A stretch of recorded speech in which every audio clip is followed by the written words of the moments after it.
What's up, everyone? Welcome back to another episode of Empire Radio. I'm Drew, I'm Jeremiah. And I'm Andrew. and today we are going over Chapter 15, The Believer of the Mandalorian show.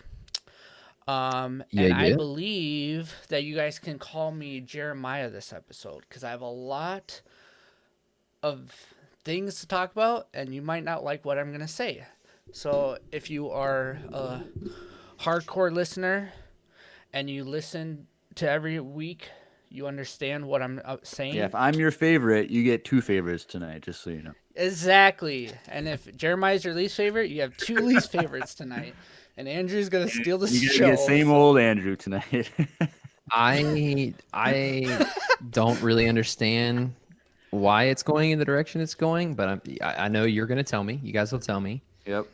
I will probably be the exact opposite of what you guys are saying. So if you like me normally, you're in for the same thing you normally get. That's fair. Yeah. So we'll see what happens. I'm gonna really try my hardest, you guys, to not be super aggressive. Well, we all know that But no your promise. favorite actor in all of Hollywood is Bill Burr. Honestly, I'm just gonna say this right now, so you guys don't have to wait the whole long this episode is gonna be. But he impressed me. Well, yeah. I was not mad with him. The Everything I said last week about how I don't understand why Bill Burr's in this, I take it all back. well, Wow. I don't take it all back, but I will say that part of his performance tonight, one specific part in the story, might Was like the be best part of the best acting performance of the entire series. Oh, I would say Oh. that. That's aggressive. But other than that, well, You know what? While we're being aggressive, I like this episode more than the last one. What?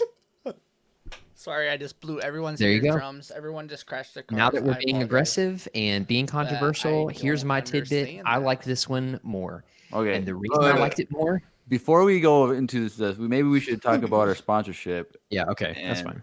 And do that first. And like I said, I apologize. Hopefully, Andrew can edit out how loud I was. No guarantees. So if you crash your car, send the bill to Andrew for not editing it out properly. So Fair enough. Fair enough. What? Cufflinks.com. All right, Okay, Our amazing Cufflinks.com. sponsorship. Cufflinks.com. Yeah, okay. So cufflinks.com, they're great people. Shout out to the lovely Miss Joy who has been working with us. We haven't mentioned her yet. She's been wonderful to work with. we And have the other, not. huh? We have not. We Go have not. Joy. So thank you, Joy, for all that you have done to help us and to make this possible. But I'm not sure how you would have missed this unless you're brand new. And if you're brand new, welcome. We are so glad you're here. Hello there. Hello there.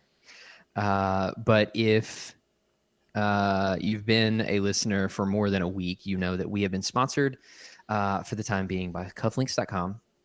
There will be a message shortly about who they are. It'll give a little bit more context as to who they are, and some other information about them if you don't know who they are. But they have been gracious enough to supply us with Star Wars related formal accessories. So things like cufflinks and neckties and lapel pins and stuff like that that we have been giving away for the past 5 weeks. And I'm pleased to announce that we are exactly at the halfway point of our grand finale, Mandalorian Season 2 finale giveaway. Yep. This is a big deal because this giveaway includes something that we went over last week, which is the cufflinks.com, the Ultimate Mandalorian gift set. So it has a pair of Mythosaur skull logo emblem cufflinks. It has a pocket square with the Mythosaur skull on it. It's got a necktie with the Mythosaur skull on it. And it has a tie bar with the Mythosaur logo on it. So if you really love that logo that's on Boba Fett's shoulder piece, like you really love it, this is right up your alley. But it's an awesome gift set that is valued at $165 that can literally take any formal outfit you have to the next level when it comes to Star Wars. But as we promised last week, there are some surprises that we are giving away along with this gift set. And we are pleased to announce that not only are we going to be giving away the gift set, but we are also giving away a Funko Pop of the Mandalorian himself, full Beskar armor, holding RIP, holding his rifle that no longer exists anymore. His rifle doesn't have a name, right? No. But it's the Mandalorian in a really epic pose. He's standing with his rifle, and you will receive that Funko Pop.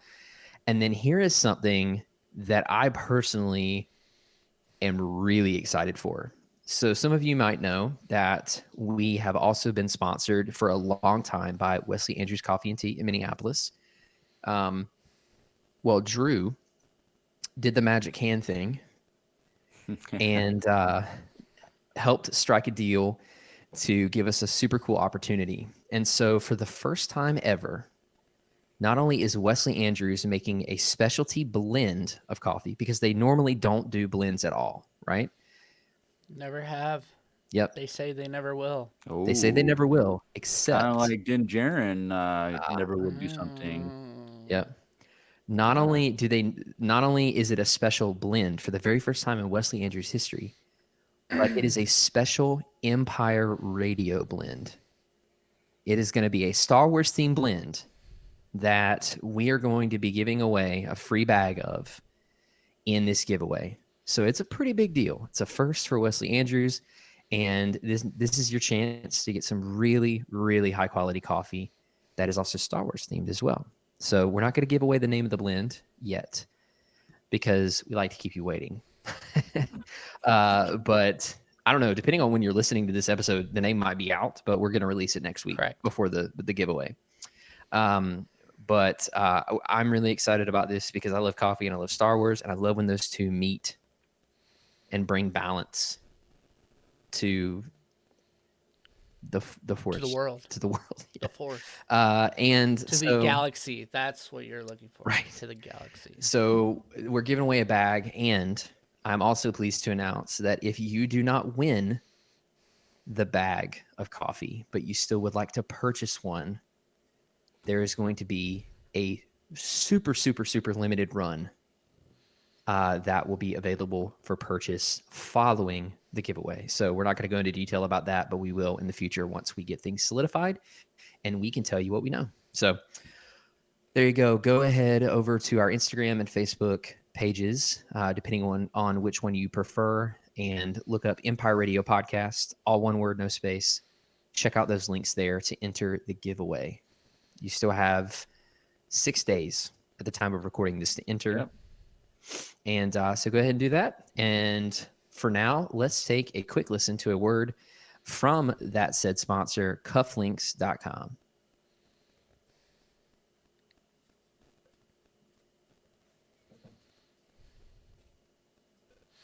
All right, go check out cufflinks.com, and at checkout, make sure you use the promo code Empire15 to get your percentage off. Awesome. All right, so this is, I think Drew and we should go first because, everyone wants to know why we're wrong. Because wait a second, can I finish what I said about the last episode? Sure. Okay, so everyone can hear why Andrew's wrong. Yeah, okay. That's good. Good. No, okay, first of all, this is my subjective opinion. Thank you. Secondly, I liked this episode more than the last episode because of the setting, and solely because of the setting.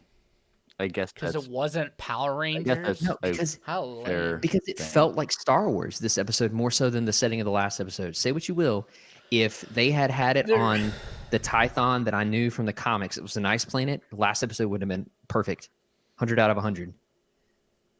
Right, but I guess I can't disagree with you on it. I get that. Sure, the setting was a lot better, and it was multiple settings. I would give you that. Yeah. and they all felt like Star Wars to me more so than the That is last one. fine. I Did can you guys respect that. know? Now, plot wise, no way. Okay, But I think why we're overall, on the. Okay, but real quick, why Yeah. we're on the topic of last episode, yeah. and this might be why I didn't like the setting 2 of last episode, because they filmed it on the same site where they filmed Star Trek, Oh, It's a very common and recording place yes, in around Los Angeles. So yes, it's so that's might be why. right. But okay. anyway, But Yeah, let's now get that we into got it. that out, the environment. So for me, this episode, one, I wasn't super excited for Bill Burr anyway. Like, so I was already had that bias, like I don't care about him type of thing. Um, but there's one great part of this episode. There's a few small good parts of this episode, but for most of the episode, I was just bored with it. Like, there's nothing about it that was exciting. And I think that there were a lot of themes that they tried to bring out that were great themes, but it wasn't, it came on to us very quickly. And it wasn't like we were building up necessarily to those themes to be explored. It was very, it all I guess came out at one time, and we weren't prepared for it in a sense. Like, some could make the argument maybe there's a little bit of earlier in the season pointing to it, but like I those themes could have been executed way better if it was played out more throughout the season than just one character, basically Bill Burr's perspective. Like, all those themes are great themes that I wish were played out more, not just in one episode. You know what I Speaking mean? of themes, are you holding a Simply Orange I juice I lid in your am. hand? Or Okay. yeah. Now that we got oh, the I thought it elephant, was like a tin of tobacco No, I chewing. I don't was like, chew all tobacco. right, Sorry, I they're- should put that down. well, Anyway, now that we've addressed the elephant in the room, but yeah, like I said, I was just super bored with the episode because nothing was earned. Like, I just didn't care. Is it my turn? Yeah. All right. So I'll say what I liked, and then I like Boba Fett's paint. I thought it was dope. Yeah. sure. When I saw it when he walked out, I was like, hell yeah. Oh, he looks fresh. He looks real He good. looked good. Yeah. I loved when they sat down in the hangar part of Yeah. Slave One, Yeah. and it showed the mechanics of how the room turns around them. And like that's a question that a lot of Star Wars fans have always had. Yeah. And we've seen the cockpit, but we've never seen like the hangar and like what guests would reactions would be. So that I thought that was really cool. Spending time in the Slave One was amazing. And the seismic bomb was cool.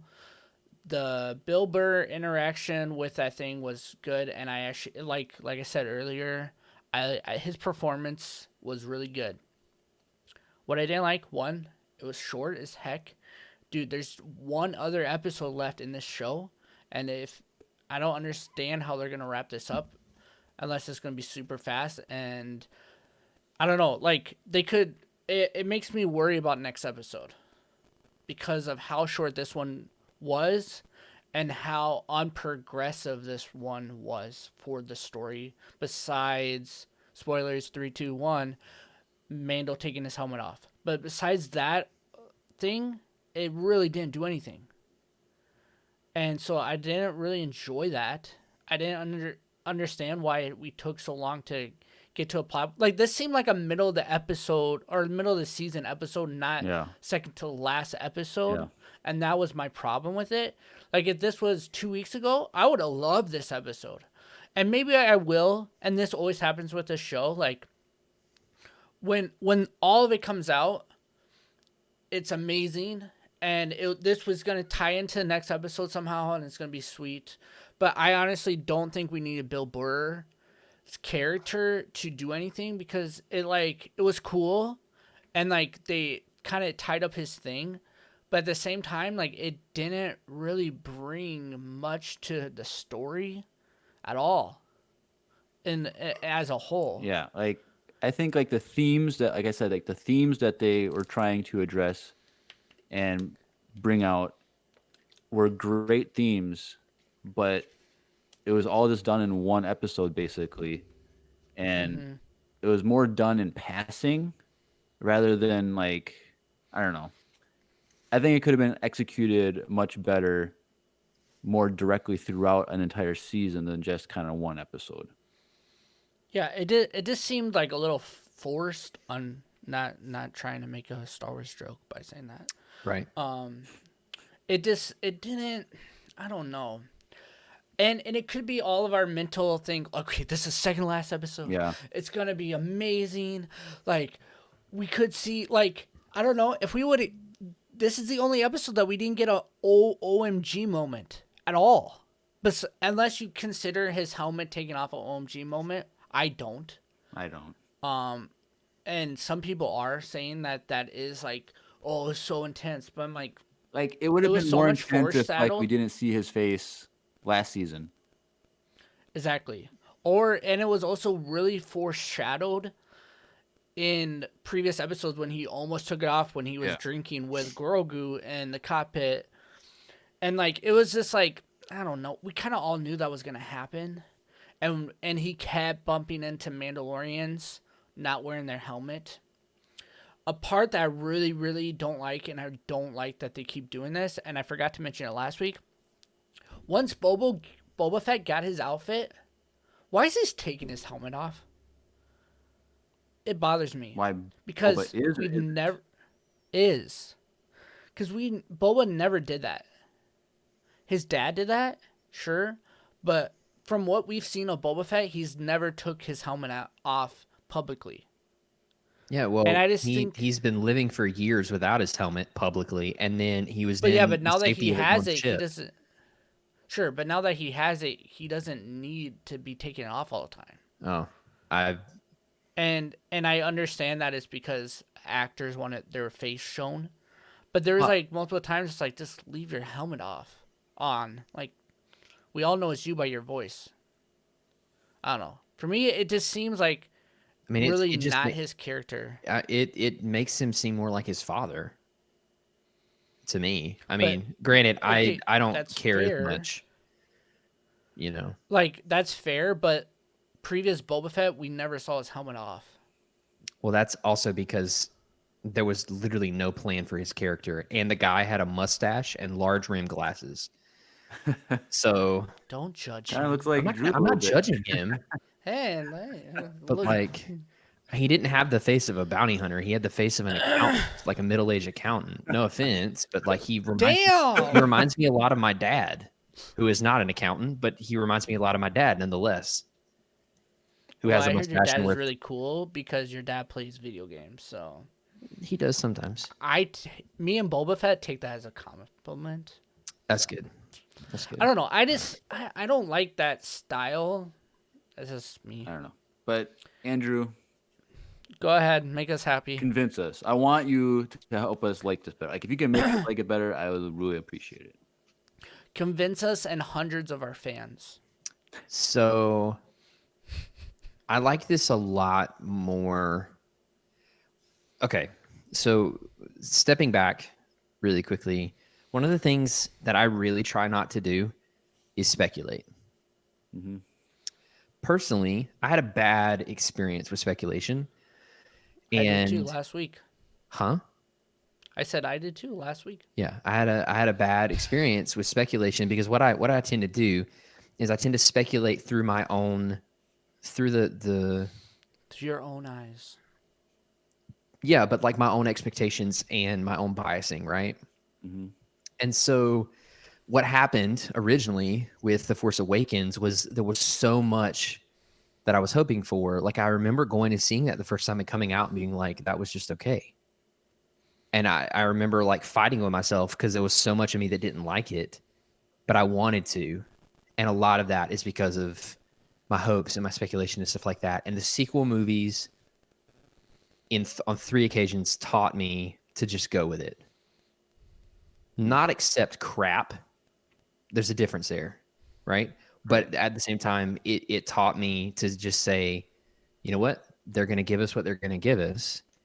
And it's helped me. It's helped me personally. This is not me trying to advocate for anybody else to do that. For me personally, speculation is just not something that I do, which is funny because that's why if any of you have noticed, like when we get into the speculation portions of these episodes, I'm like, well, I kind of hope this happens, but I'm just really excited. Like that's kind of my runaround thing. Well, and as a podcast, we don't really speculate as much. That's true. Because we kind of all have that. I mean, for me, I tried really hard not to speculate anything for The Rise of Skywalker. Right. Because the movie that came before that. Right. And so I get what you're saying, and I should have done that for last week and for this week. Yeah. Because like I woke up this morning and of course I was excited. I was like, okay, it's Friday, Mandalorian's out, and I just remember thinking, I have no idea where this is going to go, but I'm excited for it. And then when I watched the episode, because of that mentality going into it, there was literally no part of this episode that was bad to me. I'm not going to say it's the best episode. I don't know if I would even put it in like my top 3 for this season by a long shot, but like at the same time, like I really enjoyed it a lot. I think from start to finish, it felt rooted in the Star Wars galaxy to me more than the last episode did because of the location, which we talked about. Right. So I'm not gonna stay there. So that was already a plus. There were a lot of elements of this that just felt like a continuation of the story, because sure, nothing happened per se, in terms of plot development on a large scale, but I think there were a lot of subtle things that we got to see in this that I think diversified the characters even more. I mean, because like, okay, the main plot point that they achieved was they got the location of Moff Gideon's ship. Okay. Right. Could this have been done in like a 10-minute beginning of the episode, like montage? Sure, it could have. But the things that I really appreciated, one, we see more of Din Djarin's desperation to get the child back and his attachment to the child. We see a fully fleshed out like panic and determination that you would expect from a loved one if you were in this situation, right? So we see a development of his relationship with Grogu without Grogu even being in the episode, right? Mm-hmm. Another thing we see is in the character of Mayfield, Jeremiah, you're talking about a lot of these themes. And while I totally get what you're saying about wanting to develop them over the course, I'm guessing you're talking about the whole, like, the Empire and the New Republic aren't that different. The Mandalorians aren't that different. Those sorts of things. Yep. For me, it felt like meeting someone for the first time or getting to a certain point in a friendship for the first time where you experience their opinions. And it does it for the first time. And it does feel kind of like passing. You know what I'm saying? Like if when you meet someone and you finally get to that point, or you're in public and you get to talking and you're just like, oh, this is your opinion. And it's very different from mine. And, sometimes you're like, okay, thank you, but that doesn't make any sense. But sometimes you're like, oh, this kind of helps my worldview, or this helps expand the way I think about something.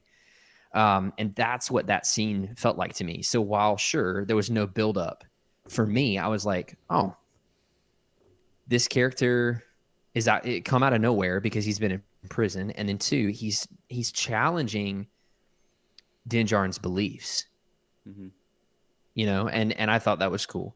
Another thing that I really appreciated and I enjoyed seeing was Din Djarin having to fight outside of his Beskar. Because there was a moment in that where the plastoid armor breaks and you can tell he's frustrated about it because it's not as strong. I loved the whole fight scene. I did love that. That was good. The whole fight scene on top of the transport. Loved that. Mm-hmm. I loved that I actually was relieved when the stormtroopers showed up to save them. Yeah. I literally, Yeah, that was interesting. Yep. I looked at So Micaiah and was like, I never thought I'd be rooting for stormtroopers, but I was. Um, Other things that I really enjoyed the jerk Imperial officer because he reminded me of like the most stereotypical, and I mean no offense by this to anyone that is listening, but like the most stereotypical like overly conservative Southern racist. Like he gave me those vibes, He did and I have like and I can a say southern accent, so I could. yeah, I can say that because I live in the South and it's a lot you're more not. common than you might think, Oh unfortunately. yes. But I liked his character because there was something overwhelmingly evil about him that felt Mm-hmm. just very imperial to me in nature. You Right. know, like the classic Empire, like that. I loved Din Djarin's helmet reveal. We can go over that later, but I actually think that that is a really good progression of his character throughout the whole season. Um, I enjoyed the fighting at the end of the episode with Kara and Finnick. Uh, I really enjoyed that. The action, the visuals were beautiful. And I will have you guys know, as a prequel memer, appreciator of the prequel memes, I didn't get the full thought out because I was so excited. But when Boba was climbing and the TIE fighter was behind him, I tried to say to my wife, seismic charge. I think he's going to use a Me seismic too. charge. And when it showed up, when the little compartment opened, I literally jumped off the couch and clapped. Like I know that sounds stupid, but like I wanted to see that so badly. And then when it happened, because all of a sudden you're going to hear the sound, and I love that Or sound. lack thereof. Yeah. And so McKay was like, "Oh, what is that?" And I was like, "Shh, no, no, no, no!" And everything was silent. I was like, "No, we have got to hear this." And then it happened, and I started clapping. I was like, "Yes," you know. Um, and then of course Boba's armor looks sick. I love the matte paint job. Like Me too. it looks like a really cool car. It reminds me of like a car with a great paint job, like a great matte paint job. But I don't know. I guess I'm not as picky, but No, I think I I don't think agree. we I think disagree with anything you're saying. It's just that no, I it I wasn't agree with everything strong enough. that yeah. in For me, I my agree with. what? Drew. I was gonna say I agree with what you're saying, but you're taking it the way that they intended the episode to go through. Oh, And I appreciate that. Like that is what they were trying to get Right. across. And um I do appreciate that that's how you took it. Like it means it worked for you. yeah, It just didn't work for me. yeah, But like you said, there is the parts that you were mentioning, a lot of those parts did work for me. sure, Like the seismic charge, like I that was my OMG moment because every right, episode you get like this moment like Thrawn or like you get Ahsoka name drop and then you see Ahsoka. Like all these OMG moments that we've got all season, like episode 1 you got Boba sitting in the background. yeah, And last week we never thought we'd see Boba again. We did, and now he's hanging out with Mando, and they're like buds, and they drink coffee together. Like I love this, and I'm just gonna think they do that. Okay, so don't judge yeah, me. But for me, it's like it just I understand what they're supposed to do, and I get what you said, Andrew. Like you literally highlighted what they want you to think and view. It just for me, it just didn't work the best way possible. Not saying that next week, when it's all said and done, it's going to flow and it's going to be amazing. And I really hope that is the case. I'm just really worried how they're going to tie up this season with, like, what, 40-minute episode maybe? Because I I think we'll don't know get a why longer we. one next week. I'm Okay, well, Here, I thought we were here's this week. I'm here, not going to put any hope anymore. uh, here is my my summary as quickly as I can give it, and this is the way I'm viewing this episode in hindsight. I think it actually was a great way to further the plot and the characters. I also believe that they could have made him getting Mayfield and the location of Moff Gideon's ship, like a 5 or 10 minute segment at the beginning of the episode, and breathed out more of the action over 2 episodes like they did in the first season. Right. I think they could have. It would have been very easy to do, but they didn't. And I have complete faith in Jon Favreau and Dave Filoni that they are not going to drop the ball with next week. Right. I have full faith in You them know, too. and I think I'm not worried at all. Not a single We don't know who's directing next one, do we? but not a single molecule of me is scared about that. And I also wouldn't be surprised if we get an hour-long episode. I really hope so. So I didn't enjoy turning on my TV this morning and seeing 30 minutes. Well, it's 38 minutes. It was longer than last week. yeah. It felt way shorter than last week. See, Isn't that it weird? felt longer than last week to me. It did. For me, I think it's because I hyped it up. You're right, Andrew. I think I'm telling I put you. too much thought into this over the whole week, because like all this stuff about Boba is like lineage, and like hoping that they were gonna find Moth right away and start like fighting, and then like last season we had a 2 episode arc on this epic fight scene, and it was amazing. Yeah. And it just felt like a middle of the season episode. Sure. And then, I wouldn't say a filler. Like, we did get some big plot points. But honestly, like, that whole... Okay, what bothered me the most is that whole end thing. We already know that's how he felt. We already know he's after Moff Gideon. For him to send a hologram saying, I'm coming for you, it didn't make me like, oh, heck yeah, I'm ready for this. That's what they were trying to give me. That's what they were trying to give us. Like, let's go for it. I'm like, I don't care. When we get like, to that final scene, I have a great illustration of what that end scene felt for me. We'll wait till the very end for that. But you guys are really going to like it, and you're going to like either roll your eyes or you can be like, yeah, you're right, Jeremiah. But we'll get to that. Well, I really liked it. And I could go off on a rant. I'm not going to, about the Star Wars fandom and Star Wars fans. And he's looking at me, just so you guys know. No. I'm not looking at either of you. But Drew, I could go on a rant about how Star Wars fans have ruined Star Wars for themselves. I'm not going to. No, I understand. But it's another conversation for another time. But I agree with you. It is crazy how, and now you've experienced it. It is crazy. I've experienced it a lot. Yeah, how much this like is my hyping, first rodeo through this. Like this pain. Hyping something up can really hurt in the long run. I'm gonna unfollow someone on YouTube because of this problem. Let's just say someone keeps throwing out predictions and theories, and it's making me irritated. Stand some Star Wars YouTube content because of that. Because it's like, hey, there was a leaf in the background of this shot, and it was slightly discolored, and that colored leaf was actually found in the forest on Naboo, and because of that, Jar Jar Binks is actually a Sith Lord. And I'm like, y'all, none of this is confirmed. It's just people having fun and trying to make a career for themselves. Just let them do it. And I get it. But at the same time, people listen. I'm not going to rant, but people listen to them. I don't want to rant. And then they're like, this is what I want Star Wars to be. Exactly. And then I'm like, that's not going to happen. You're not going to have a shirtless Ewan McGregor on Tatooine freaking fighting Maul. Hey.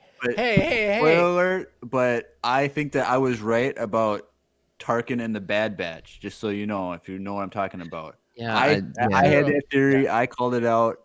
You heard it from me first. So, and for those of you, and by the way, for those of you that was a good who are curious about the announcements from at the time of recording this from last night in the investor meeting and what we're going to be doing, we are going to be doing an episode on all of it.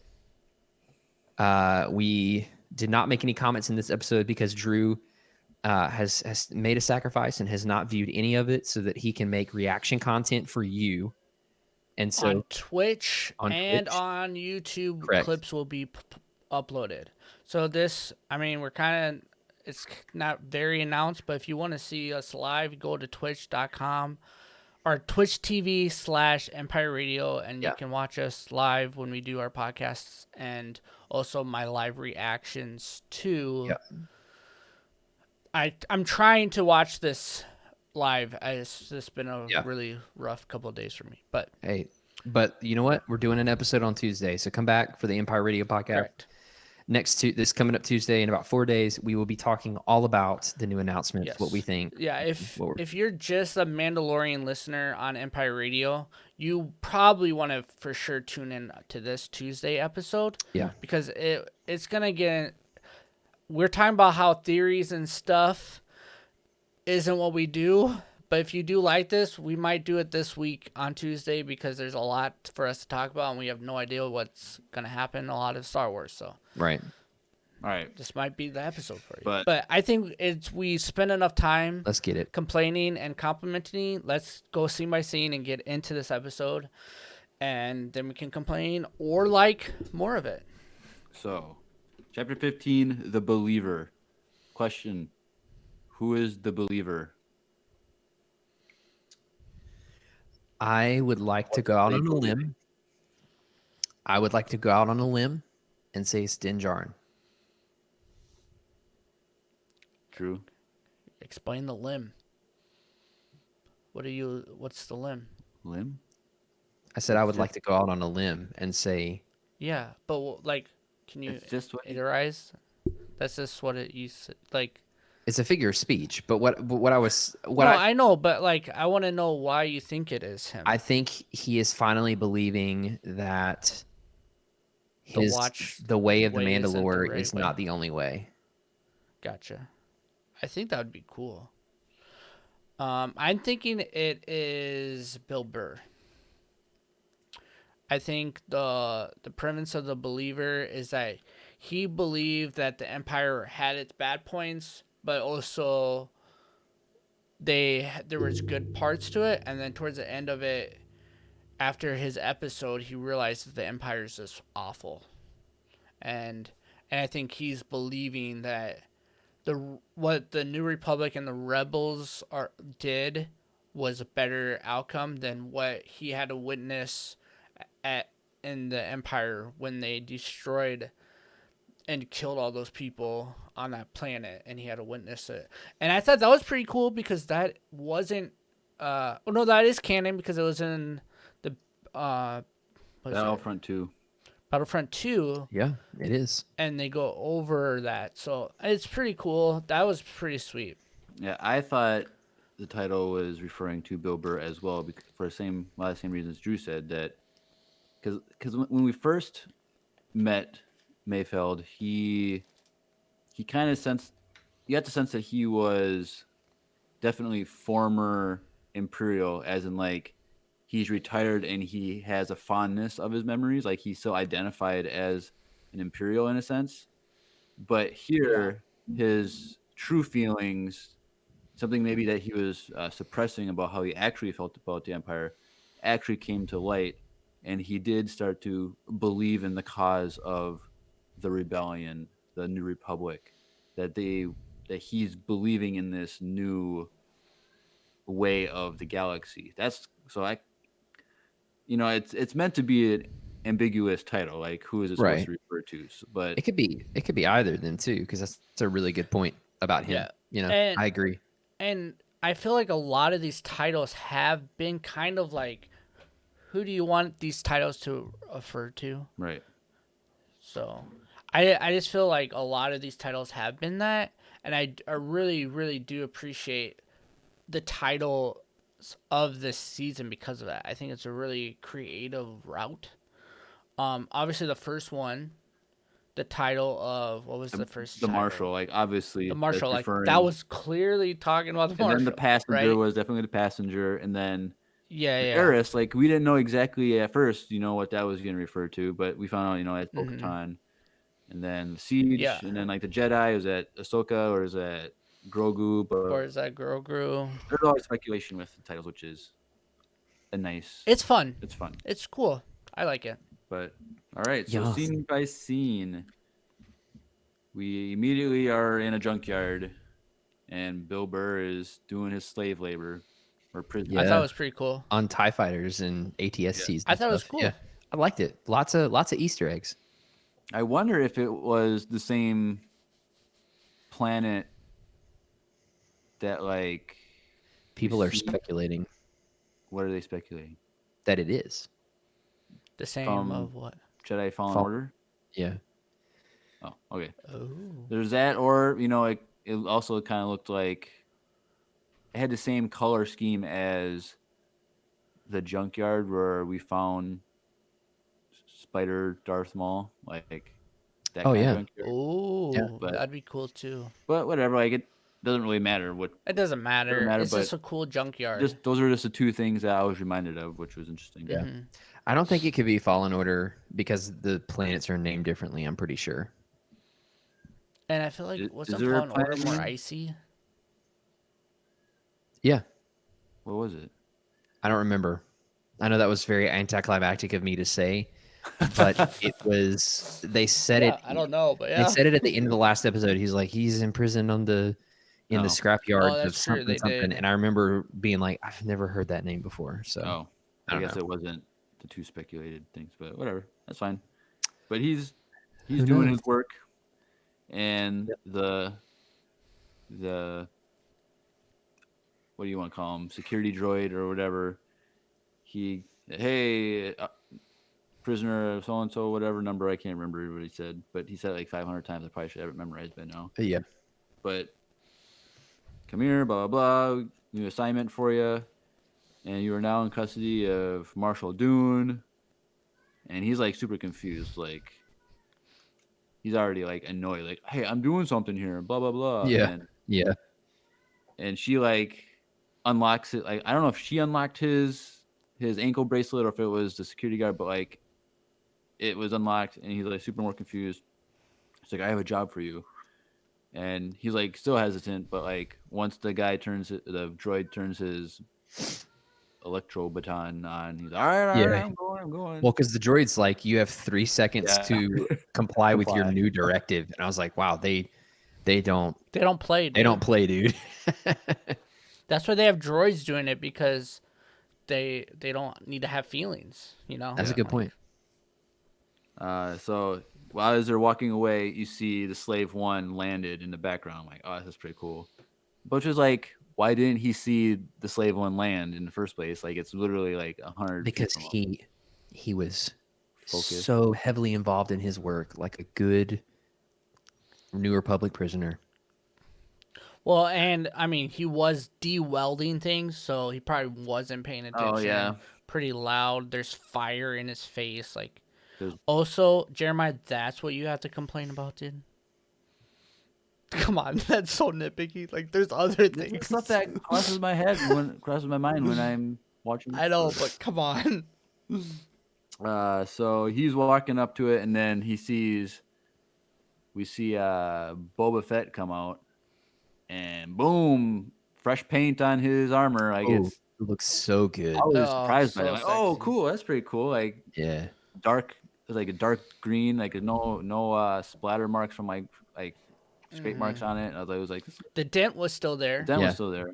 But the matte paint. So here's the thing: he could have gone with a glossier finish, but he went with a matte paint, and it looks so good. I really hope that Black Series doesn't make another helmet with black or matte paint, because I do not want to purchase a third Boba Fett helmet. I doubt they will. I really doubt that they probably. I'm pretty sure they will, Pretty cool. but And so I hope not.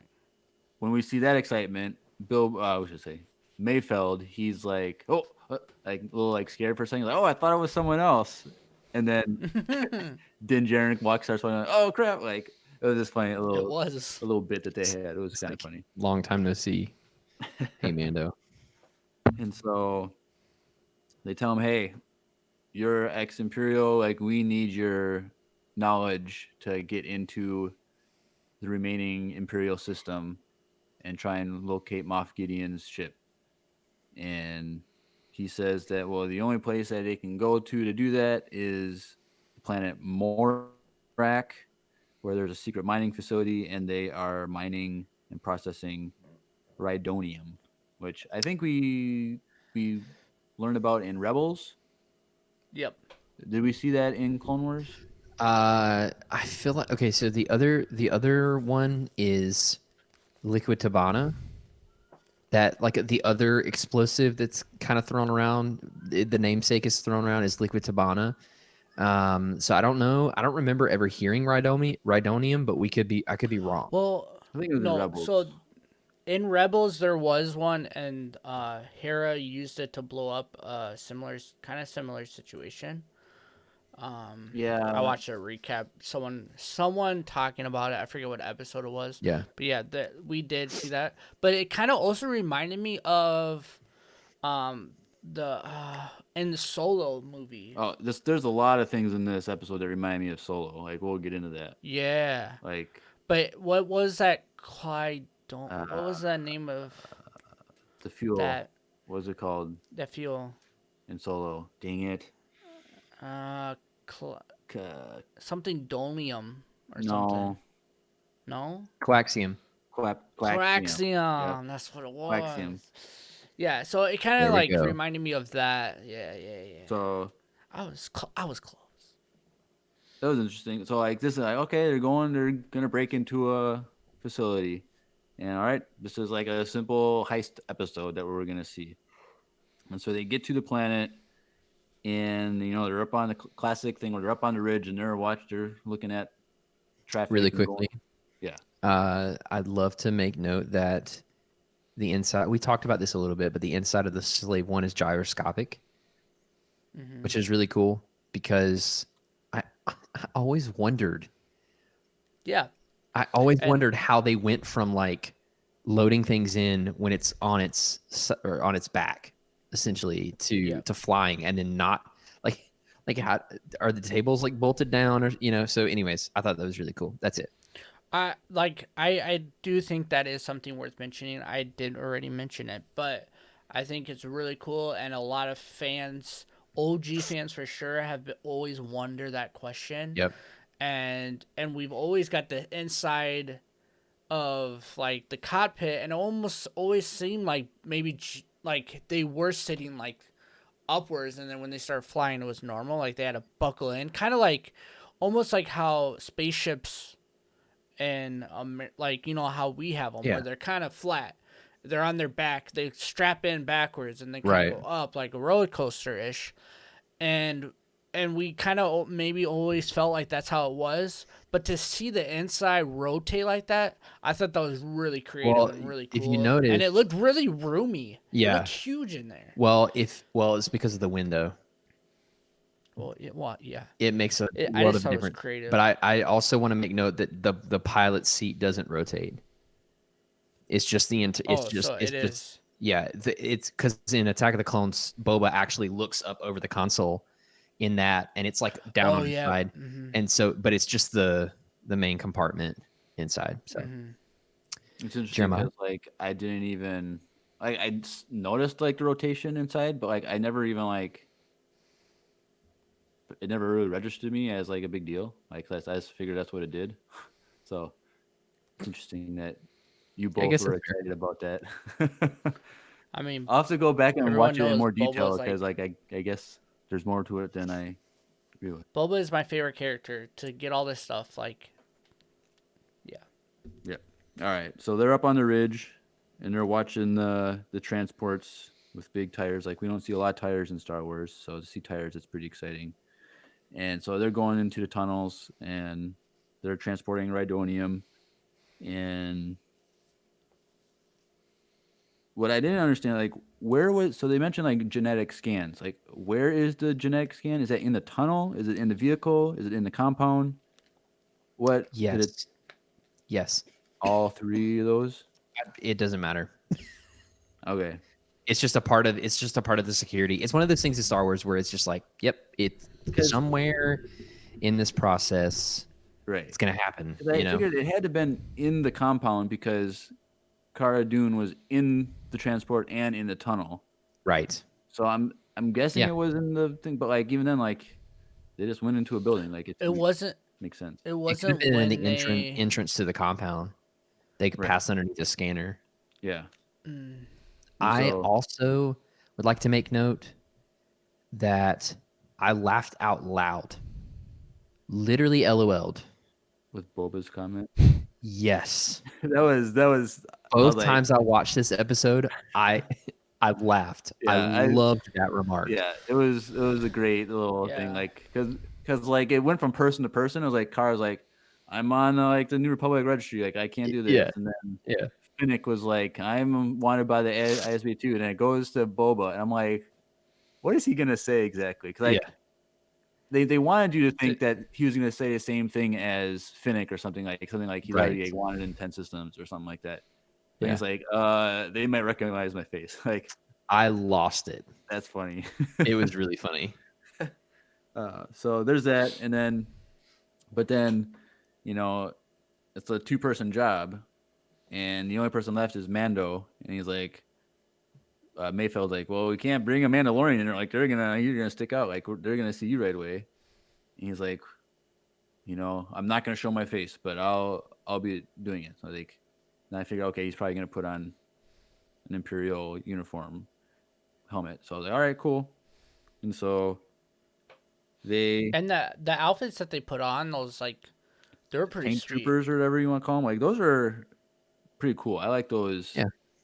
That style and like the dark like gray. Mhm. That was a cool style. Yeah. Like, I would like to see more of those, but Yeah, I liked it. and Kara has Mando gives Kara his armor, which was interesting. And so to give his armor in someone's possession, like that's like a lot of trust. And so for him to But you see how he gave it to her and not even Boba Fett or well, she was the only one there technically, but like Yeah. but either way, like I don't think he would have given his armor to Finnick, or No. yeah, Boba would be the more likely. But even then, like he just met him like 2 days ago, so like exactly. and so I think like he trusts her a lot. Yeah. right, And right, like they do anything for each other at this point, which I do love that relationship between them like they got each other's back, and I think it's really cool. right. Yeah. Yeah. And so then, this is where a major theme of the episode starts to come into play, where they're driving in the tank down the road, and Mayfeld and Din are talking, or well, I should say Mayfeld's Yeah. talking. I was gonna say. Din's just kind of like, shut the heck up, like you talk a lot. But he talks about how everyone is the same no matter where you are. Like, people are they have their own worldview, because that's the planet. Like, people on Mandalore, they have their view. People on Alderaan have their view, and it is what it is.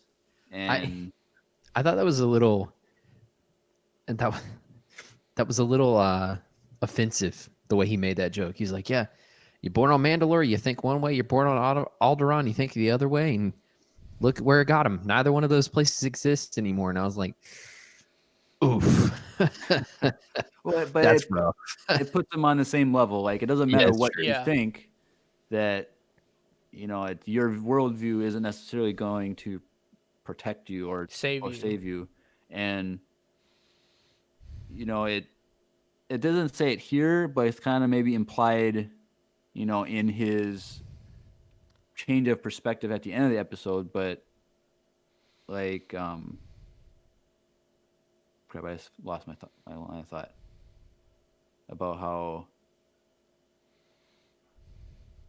different, like, even though you have different worldviews, they were both oppressed by one worldview. And so Right. Exactly. like he was saying that the New Republic and the Empire are the same, but one worldview destroyed planets and the other one tried to save planets. And so like he didn't have that fleshed out in his mind at the beginning of the episode. Yep. But by the end of the episode, that is fleshed out, where the Empire and the New Republic are not the same. And so, but then he goes into even more detail, specifically to kind of like poke jab at the Mandalorian worldview about the whole wearing the helmet. Like, it's like, it doesn't matter. Like, why do you care more about wearing a helmet than other things? And that's when you already get the thing planted in your head that there's a higher chance that he's gonna have to take his helmet off. Like, and see, we're gonna see his face. We see that, when Din joins the cause by going into the tank in the first place and putting on Different. a different helmet. Like, it's still, he's not showing his face, but he already compromised it where he's wearing a different helmet. And then Well, it kind that of, was one of the things Mayfeld was like, yeah, so is it just that you don't show your face, or is it the helmet thing? Like, how does that, like, he's going on. He's like, Like, why does so it how does this work whole thing, sometimes and not yeah, other? so how does this whole thing work? You want to explain that to me? And of course, Mando's like, no, no. and, Because he doesn't even and know it's how it because works. part of it's like maybe he didn't know how to answer the question. Like, Yeah, exactly. and I think a lot of, times like people in real life have those same issues where they have their worldview, and when people start pushing like a different perspective, like they don't know how to defend their worldview. And Yep, I can for think of a, a yep, lot of people yep, that all three of us know, like it yep, can be a thing yep, where those questions cause you to try and reaffirm what you believe and kind of research more what you believe and kind of stand firm, or it can also drive you away from what you believe and correct, yeah, and overcorrect and stuff like that. So, it's those conversations are important to have like in real life, but yeah, sometimes it can have very detrimental effects depending on how you let it happen. yeah. And so hopefully Din doesn't go off the deep end with this, but Well, I think it's interesting that you hit that because it shows to me that the drive. Okay, so the driving force in season one and then the beginning of the season two was the Mandalorian code, the creed, right? yes, The way yes. of the Mandalore.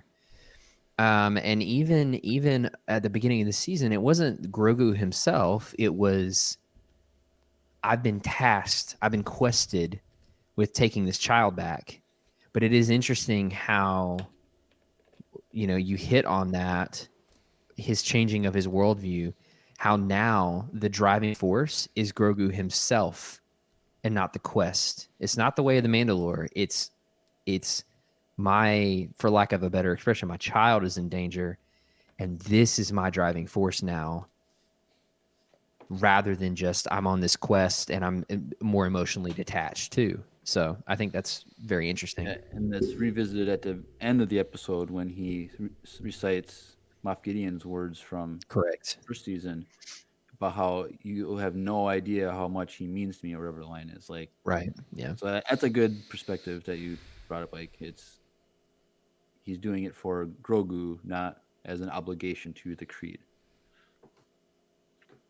Um, and so they're going along the road, and they start hearing chatter on the radio about there's issues up ahead, and then we see boom, giant explosion. Beautiful explosion. Reminded me a lot of the really pretty, really well done explosions from Rogue One. Mm-hmm. I don't know. I Are you all appreciate it. blind? Deploy the gears. I, that's a meme. Never mind. We're not going to get into that, but that's been used There's a lot so of many memes on that scene. Yeah. times well. But yeah, I really appreciate a good, well done CG explosion, and I thought I that one think a was lot beautiful. of a lot of this actually reminded me of Rogue One in a sense too. Like, it wasn't on a beach, but it kind of had more of a Well, tropical they had shore troopers. vibe. Yeah. Yeah, and they had short Yeah, troopers, and I mean, I love short troopers. I think their design is by far my favorite out of the. Besides, I feel like my other favorite might be the flamethrower guy from last season. That design's okay. pretty dope. We need to stop here because stay tuned, everyone, for a future episode where we rank our favorite stormtrooper designs. Okay, I'll stop. But that is a really cool concept. Just Can we do stormtroopers and clones? sure. All So trooper my top five designs? will be all phase one. Sorry. Okay, Yes, I well, know. that's great. Spoiler I'm alert. just going to take that idea and spontaneously say we're doing an episode about that in the future. So stay tuned. All right, Yes. that's a good one. So that first one explodes. Oh, then there's more chatter. Boom, second explosion. Second explosion, yeah. And now and then they catch up to the explosions and they drive around it. And boom, pirates. On little Boom like pirates. It's Jeremiah's catchphrase.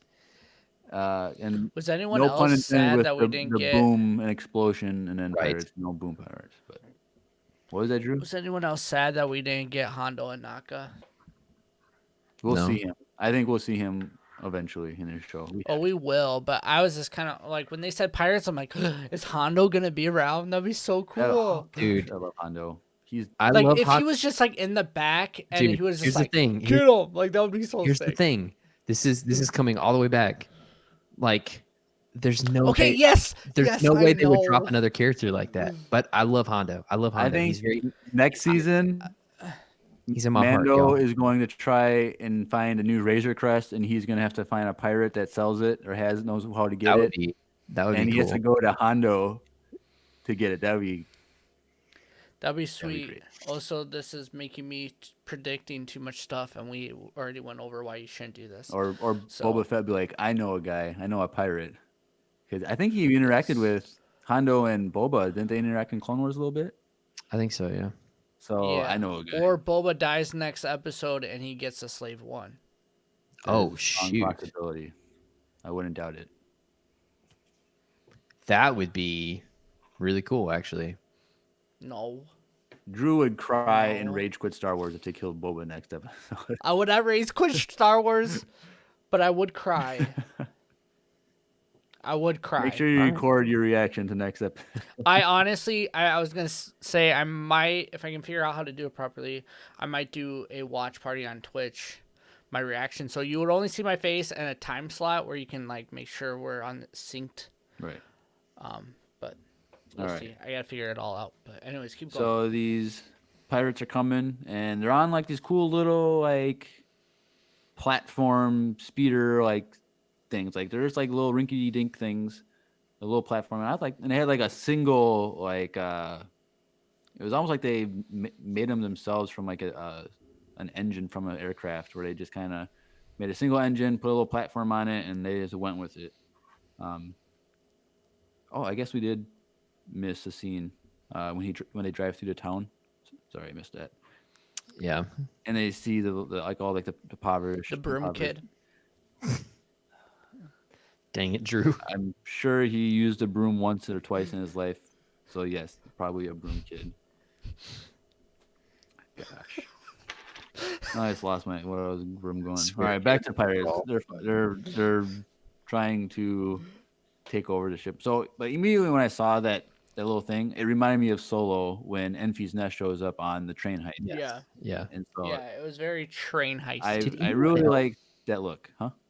Did anyone else? I did too. Did anyone else, when they first watched Solo, hear infant's nest? No. No, because I did, and I was very confused.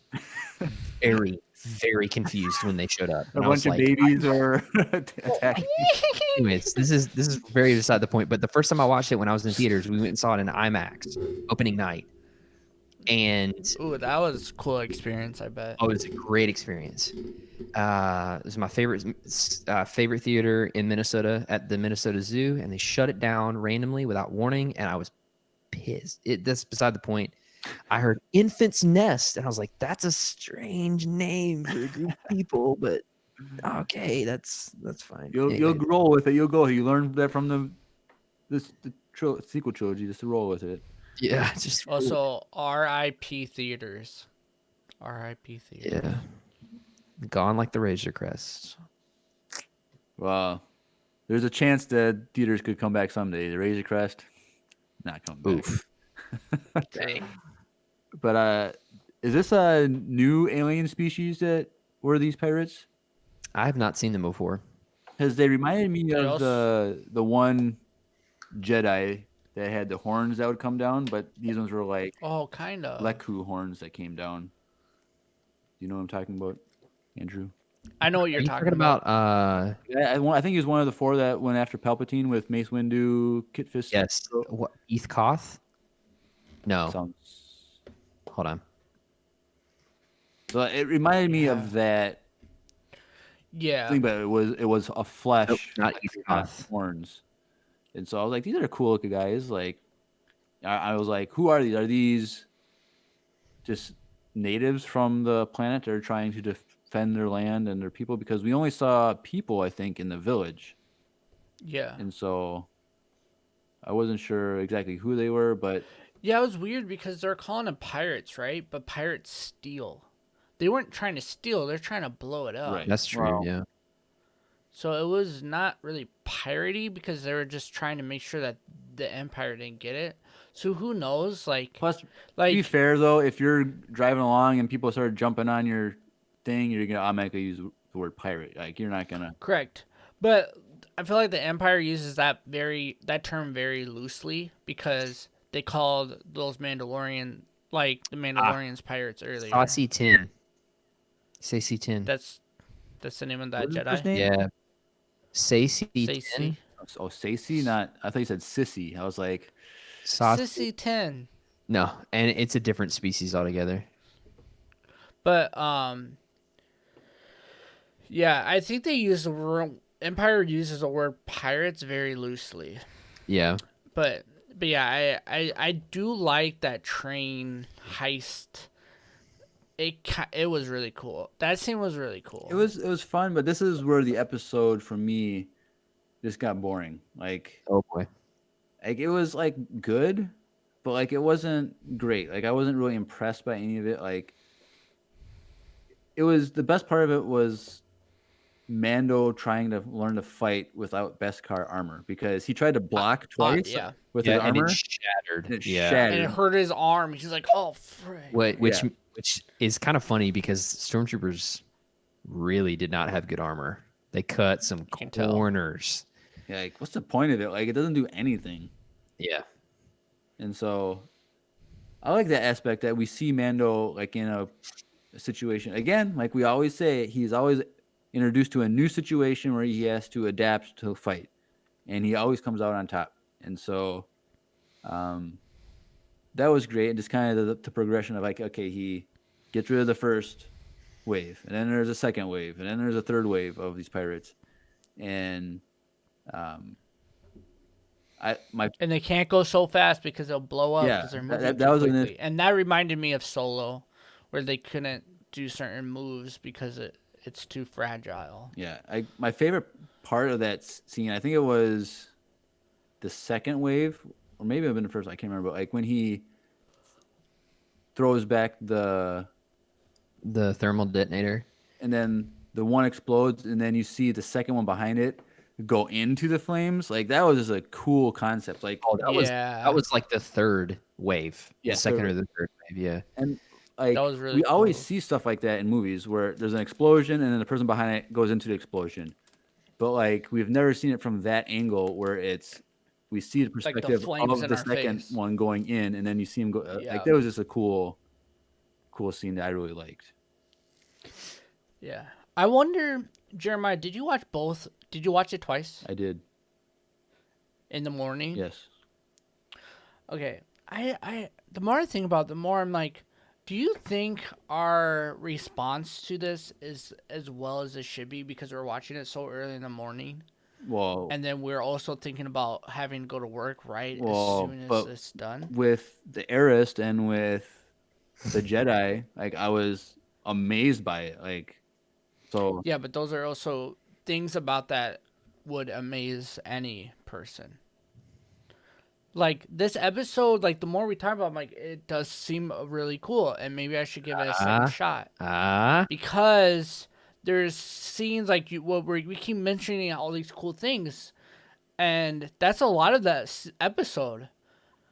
Like, I understand our perspective of how it doesn't feel like it's the episode that we should be getting in this time of the story. Andrew, stop laughing and smiling in the corner I of my just have eye. something. I just have but- something I want to say when you're done. But it seems like maybe, I don't know.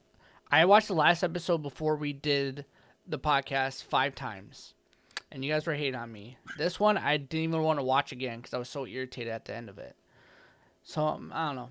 Maybe I'll watch it a second time. Andrew, I thought it was funny as Drew is saying this. I can literally feel him turning his opinion beginning to turn, and then I look at Jeremiah's face, and he is completely unmoved. I know.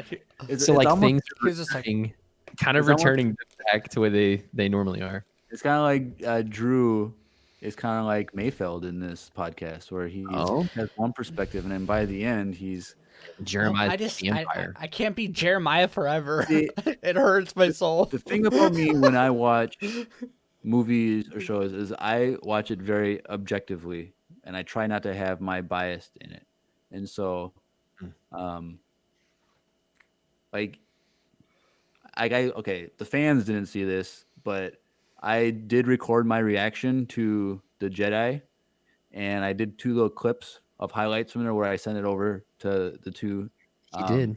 and Which you should post that, by the way. But but like if you see that, like before anything, I'm just kind of like just staring at the screen with no emotion, and then I just wait for something to happen, and then when it happens, then I have emotion. But I'm very like locked in, and so I don't think that the time of day matters when I watch. that's And fair. I that's was just like wondering. literally, if I stayed up straight and watched at 2 a.m., then I'd be so tired I wouldn't be able to. But after Jeremiah said, "Trash is still trash, y'all." yeah, I was just wondering because the more I think, I'm like, oh, it's cool, and I know if they save it next episode, I won't not like this episode. At the end of the day, it's still Mandalorian, and at the end of the day, all the episodes are really good. So Yeah. right. all right, let's keep going. Sorry about that weird rant. So Din Djarin, he finally clears off the top of the thing, and he thinks he's in the clear now.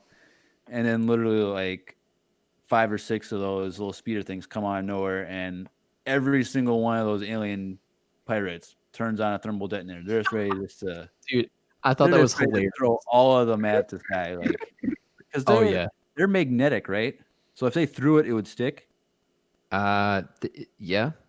So I think that's what they were, It seems like it. because it seems like when they planted the one on the Rhydonium, like it was It round stuck on a there. round cylinder, like that doesn't Yeah. stay there like that. So I think it's magnetic. So if they just threw it, it would have all attached, which would have been a very large explosion on top of the Rhydonium. So Rhydonium. and so then we're like, okay, what's gonna happen? Because we see they're getting close to the compound, but they have to cross the bridge, and Mayfeld's like, I gotta slow down, I can't go at full speed, blah blah blah. And I'm like, okay, how is this gonna happen? And then boom, 2 TIE fighters come out and get really close to shooting that ship, like, or the tank. Like I was like, Yeah, they did. they're off by like 1 millimeter up there. It's off by And they're 15 not feet that up good there. at shooting. Huh? Oh, and they're not good at Still the shooting. Empire. We can't forget that. I was like, Oh, speaking of shooting, I thought it was super funny that when he's using the trooper gun, it runs out it of just ammo. runs out of ammo or whatever. Like that was super funny. But I think Andrew said it earlier, but I've never been so excited to see stormtroopers in my life. Yeah. And Yeah, and I think that's the whole point of that scene. well, yeah, because it's, a lot of these people, yes, they're part of an evil system, but at the end of the day, some of them are just doing it because they need a job to support their families. And, it's touched on later on in the episode a little bit too. Right. But like a lot of these people think they're doing the right thing, and but they've just kind of bought into an ideology that isn't good, I guess you could say, but they just don't realize it. Right. And that's not necessarily their fault. Maybe they're because they're being lied to and deceived, but they're happy that the one transport made it through, and they're celebrating, and we were kind of like on the Imperial side for a minute there. I mean, I don't know about you guys, but I work for the Empire Radio, so I'm always on the Imperial side. All right. Boo. Ooh. Okay, I tried. Right. So they get into the compound, and they're still celebrating, and they all wait. get. Hold on. I would like to make note. This is relevant because Drew made a joke and we booed him. I would like to make note that my brother-in-law, Zachary, who I love dearly, Is he listening? Shout out shout out Zach, has started listening consistently to our podcast. He's a Star Wars fan. He was the one that we had the conversation about the Star Wars like being carried out in TV versus movies, like that whole thing. Yeah, That was him. And he texted me earlier tonight and was like, "Hey, by the way, I know you recorded it last week, but I loved all of your jokes that you made last week." Oh, boo, Oh, that's. Zachary, No, boo. don't you dare! Don't I was boo gonna him. say, Boo me. Zachary. My jokes were great. Anyway, Zachary, continue. he's married to From your a sister. certain point of view, they were great. Yeah. Okay, yeah. I was gonna say, Zachary, he's married to your sister. He has to kiss up to you. You don't have to kiss up to him. Just so you know, like That is No, true. but he appreciates good humor. I'm just kidding, Andrew. I thought it was funny. I actually re-listened to that episode and I was dying laughing the entire There you time. go. There you go. So it was. All right. And so they get out of the transport, and everyone's still congratulating him. And this whole time, I'm like, Mayfeld, put your helmet on. Like, Exactly. Me too. what are you doing? And I understand. You're annoying. I understand the point is so you know the difference between who is Mando and who is Mayfeld. No, that's not I the get point. it. You have to do that.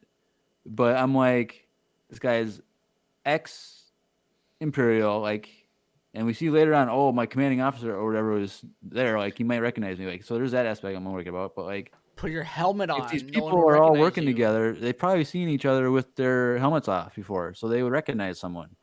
If you know what's funny, I didn't think once about that. Dude, that was so the nervous. only I was thing like, that "Oh I was gosh." thinking about the The whole one thing time. that did catch my attention is that when Mando gets out of the tank, he has his blaster pistol holstered on his leg. Oh, his own, his Oh yeah, personal weapon unless for he got even a using new it? one in the tank. But like that was the thing that I noticed. He got out. I was like, wait, whoa, you threw that? Hold on, Oh, there's probably another one laying around. probably. I was upset that freaking Bill Burr didn't want to wear a helmet. I was like, dude, 'Cause it's how much money do they have to pay you? You want to show your face that much? Like, it all has, honestly, I said this before about Boba Fett. It all has to do with the actors not wanting to not show their faces. Well, no. This is all, no, this literally is what it is. I don't think so. To me, because it doesn't make a plot. The whole thing was like, I don't want him to recognize me. If you put a helmet on and you walked in that room, no one recognized you. But he knew he had to take his helmet off to get his Yeah. facial scan, though. But the guy still didn't even recognize him. Well, but he didn't know that. Yeah, Sure, but I'm just saying, like, it just leave it on. he said he couldn't see, and then he like Loki made a racial remark, or like a racist remark towards Mandalorians. He's like, I don't know how you people see in these things, and he's like, yes, and by you people, I mean the Mandalorians. I was like, Yeah, They're not but a like race. at the It's same, a creed, so it wasn't that's racial. they're both it's a religionist. okay. He's What? Mandalorian phobic. That's a Yep, he could be. gosh. Yep. But I just thought it was dumb. I just thought it was really dumb. I would have been All right. freaking out if I was in this situation. I would have had my helmet on the whole time because I wouldn't want anyone to Yeah. not recognize me. Also, those helmets are cool. Why wouldn't you want to wear them? Yeah. 'Cause you Who can't cares if see you can't anything. see? Who cares? But he has worn a helmet for a long time because he was part of the Empire. But he So that wasn't a whole thing, like, stormtrooper though. Yeah, he was in But he still wore a sharpshooter. helmet. They still wear helmets. necessarily. Because he would have, if he wore the armor, he would have been a stormtrooper. But he was never a stormtrooper. Yeah. Yeah, but he Think was a about Han. sharpshooter. Think about Han Solo. That was just their weird helmet. So, but I'm just saying, like, what kind of Empire person besides a high ranked one do you ever see not wear armor Special or ops helmets? sharpshooters. Which Do we we've know never this seen for before. a fact? Is this canon? No, but we've never seen them. Okay, then. We can't disprove it. We can't prove it either. So at So the we're end at of a the day, it doesn't matter. Correct. It doesn't. It doesn't matter. I'm just saying. And so It just doesn't make sense to me. he's like, all right, The whole scene the was council, for a whatever you reason. want to call it, what was it? What was the station called? Like the scanner station? The terminal? Terminal. There it is. Terminal? He's like, the terminal The is probably council. in the, what do you call it? The coffee lounge? What was it? The coffee lounge. The The officers' officer mess? lounge. No, it was the officers' mess. He said the coffee lounge. It's Well, open. I had my when we were gonna do our next break as this coming scene when they were gonna sit down for a cup of Oh, coffee. well, But I was gonna say Well, if they were gonna be drinking coffee, they would be drinking coffee from the sponsor, the other sponsor of today's video, Wesley Andrews Coffee and Tea, which we've already mentioned. And I think you should take a moment to listen to a quick message from them so that you can understand why the Imperials love it so much. You like how I just took that and went with it? yeah. Well, you nope. didn't have to mention that. You could just go for it and push play. Well, I'm gonna go for it and push play. Here we go.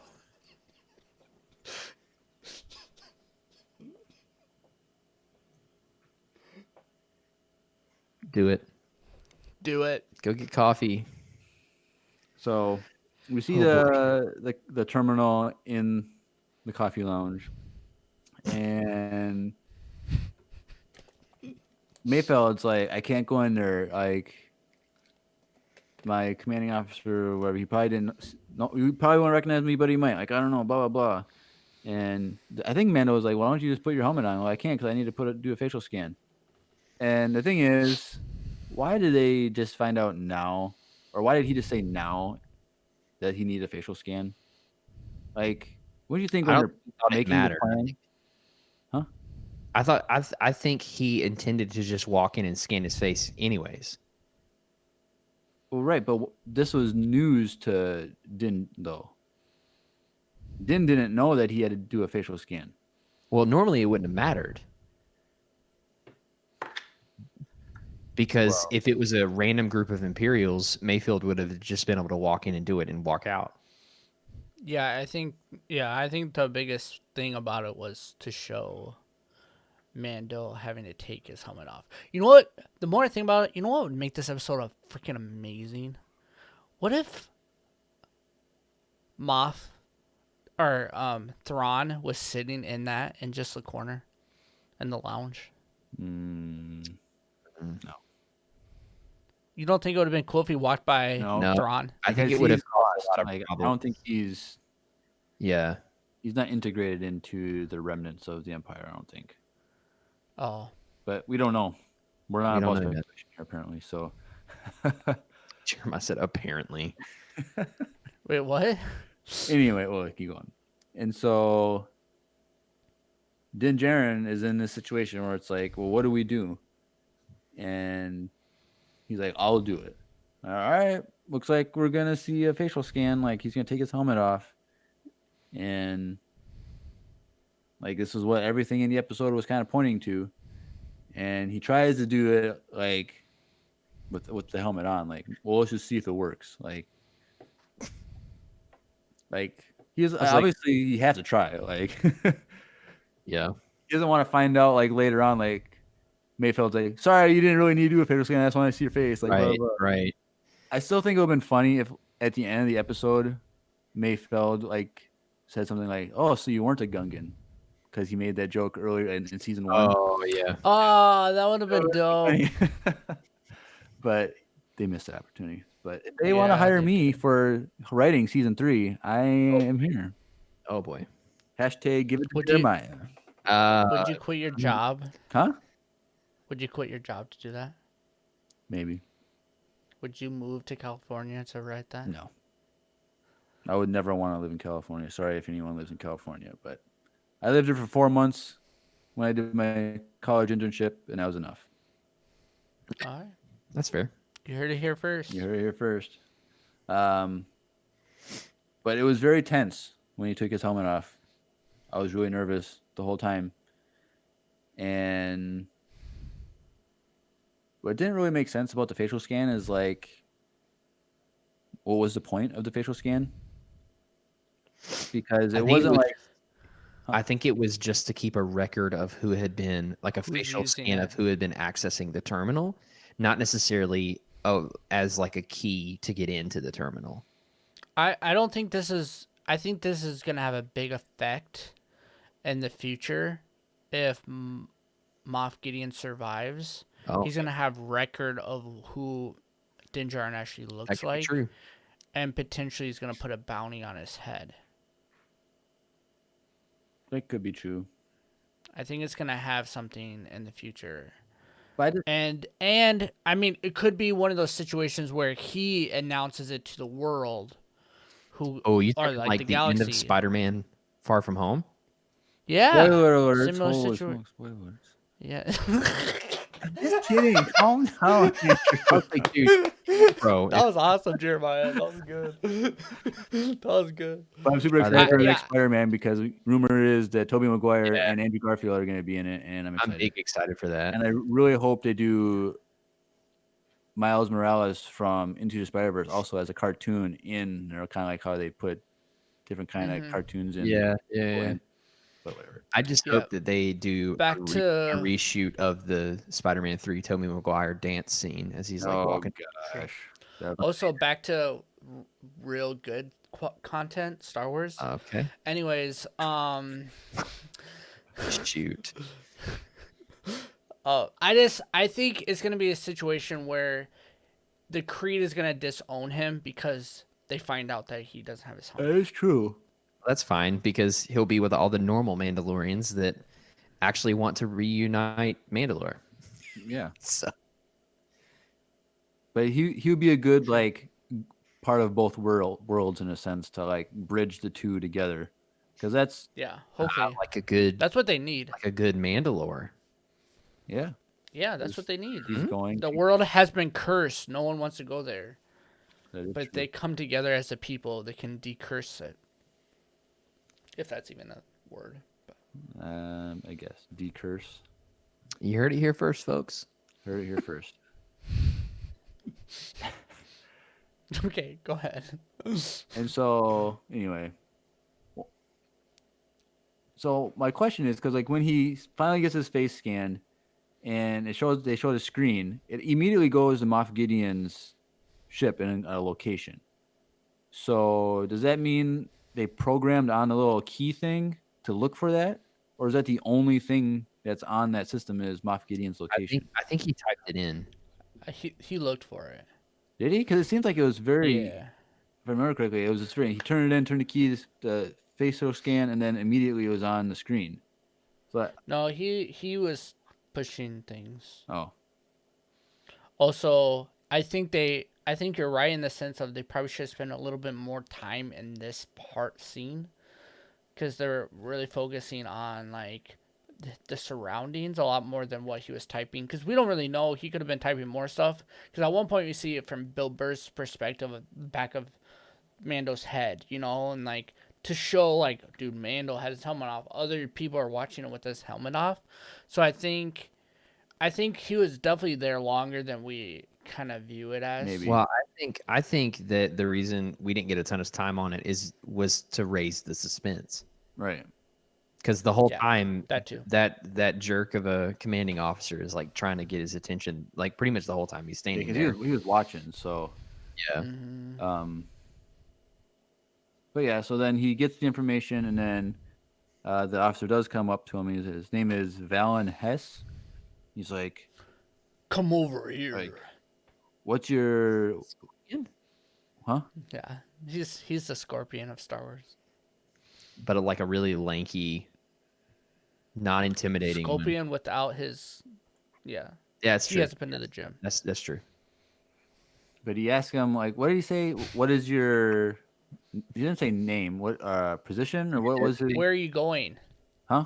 No, he Uh, asked him his designation. Designation. And Designation. he like, I really like how Pedro Pascal was kind of playing it dumb, and then he has to like really play it dumb when Mayfeld comes over and says, "Oh, he can't hear, like he can't hear. He had like issues, like something like he lost pressure or something, and some planet or whatever. Like, like it was like a leak or something, like poisoned him or something. I don't know, something like that." Well, if you lose pressure and like, you could potentially lose your hearing. So Okay. that was what. So I really liked how he was able to go along with it so quickly and like act like he couldn't hear. Also, it like, he was really good at acting like he hated the situation of him not having his helmet on, and it was very obvious that he did not. That, yeah, that added to the him Yeah. not wanting to Yeah, he even was want like, to like he's talk. a really good actor. Yeah. And for all the people that don't know that he's a really good actor, like he is, besides voice acting, like we do see him in this a lot in this episode, more than we've seen him before. And like, he does a really good job. Yeah. Yeah, so Mayfeld was like, all right, well, we'll be going now. And then they start walking away, and Hess was like, No, you haven't been dismissed. And then they just stopped. And he's like, oh, you guys were the drivers for the transport that just got by. Like, let's sit down and have a drink. Like okay. He You're didn't the only recognize one that them. All has right. made it But then it's just like, dang it, the whole like, day. get out of there. Like they have to like stick around longer. But and this is where I was gonna say the cup of coffee. Blah, blah, blah. Oh, But, sorry. but whatever. I mean, we can do the commercial again. Good. Cue it. I'm just kidding. Just kidding. No, let's just keep going. And so that was a very tense scene between Mayfeld and Hess, and then super awkward for Din because he had no way to do anything. Oh, Like you he mean was like brown eyes? brown eyes. That's right. That'll be- Brown eyes. Which is kind of a weird like. We call them brown eyes. Do you think they'll make a pop with him with his Heck helmet yeah. off? No. No. No. Probably not. But the new Black Series figure that came out with the child, you can take his helmet off. Oh, really? I don't know if you guys have seen this, No. but the sprite is the sculpt is horrible. Oh no. Do you guys want to see it? No. You can go grab it. No, We'll see it's it. We'll fine. post it. I'll show you at the end of the. All right. let's- But so they're sitting down and they're talking about the Empire and previous things that the Empire has done. Because they're And looking for something to toast to. Right. And he's like, not to good health, not to whatever.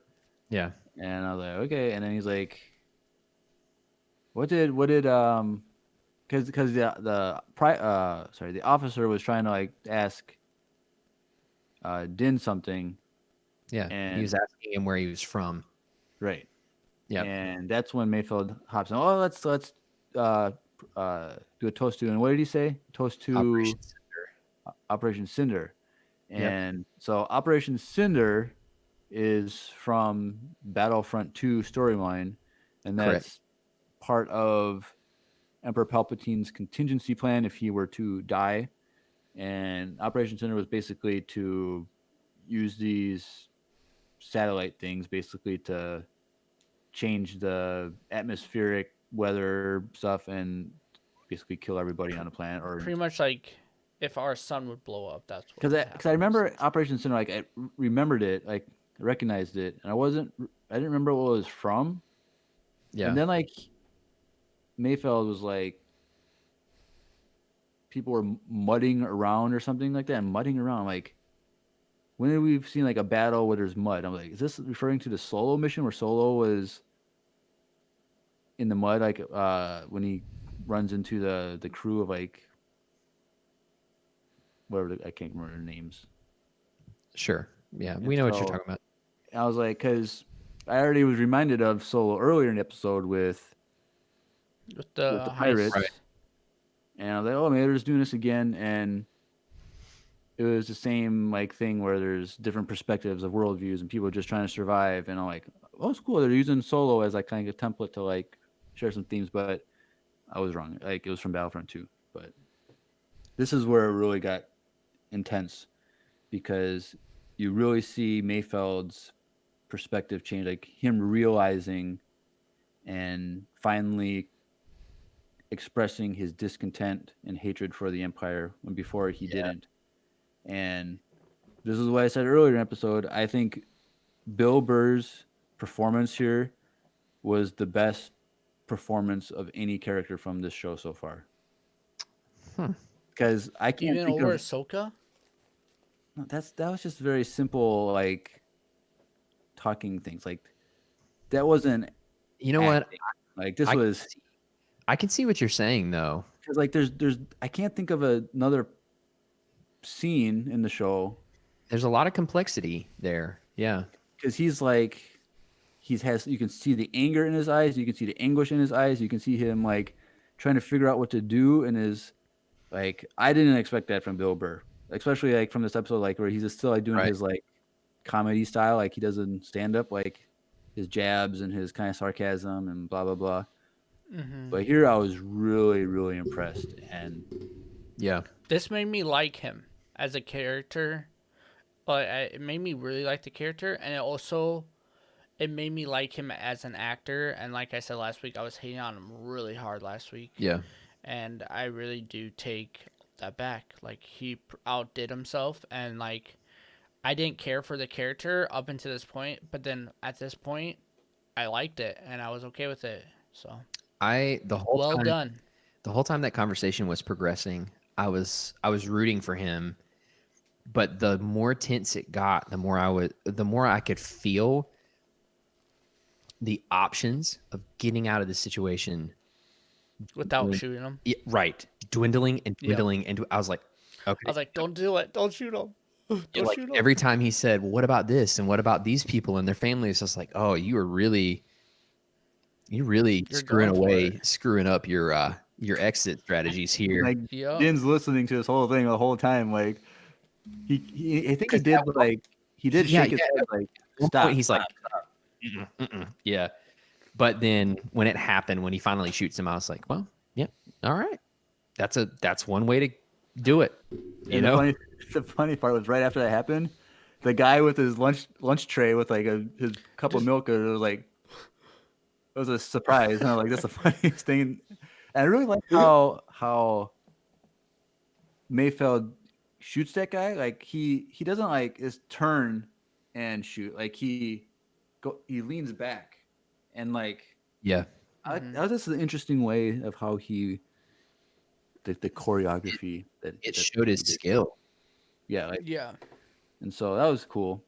And then Because there's leaning just back in that situation doesn't telegraph what he's doing as much as it does as turning would. right.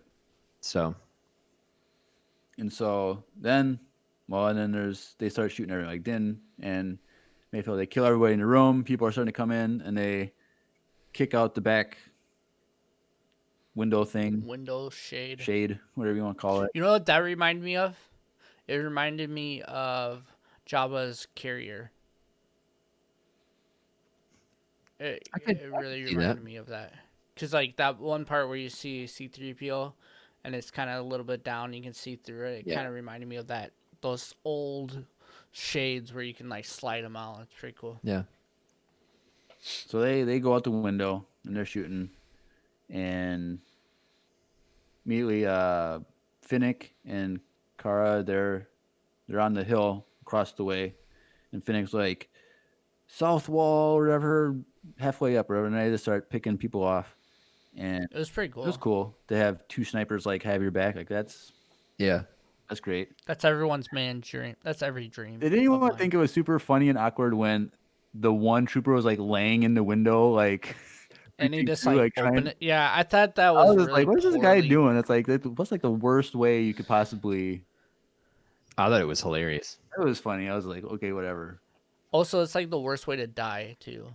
Yeah, Like, slowly calling out a window, get shot in the stomach, close range. I'm like, you're such a lame Dude, death. let me tell you Like, something. Not all stormtroopers were bright.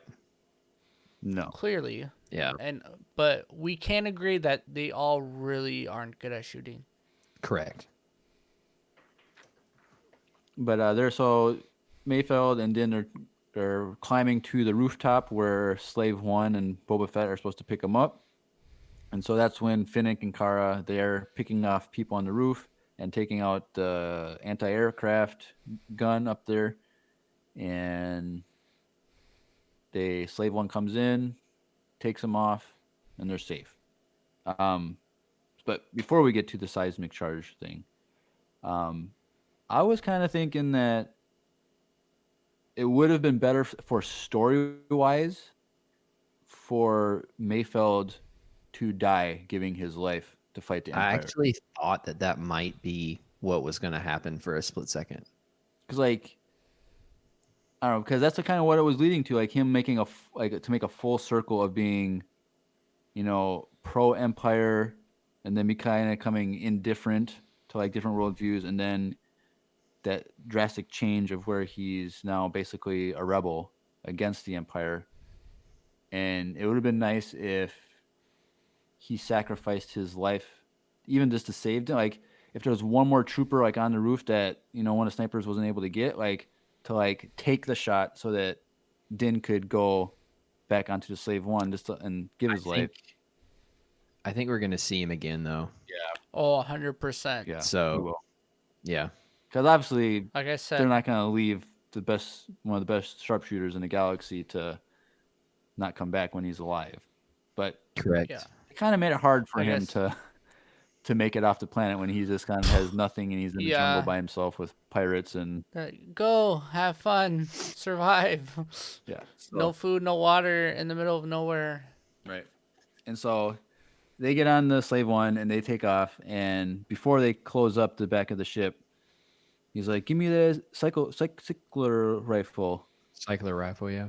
Cycler rifle, and he sees the rhydonium from one of the transports, and he shoots it and blows it up and blows up the facility, which was cool. He's like, I gotta sleep tonight. Like so, like he like knew in order for him to sleep, like he had to fight the Empire by doing that, which was It also great. shows his skill, which I thought was good.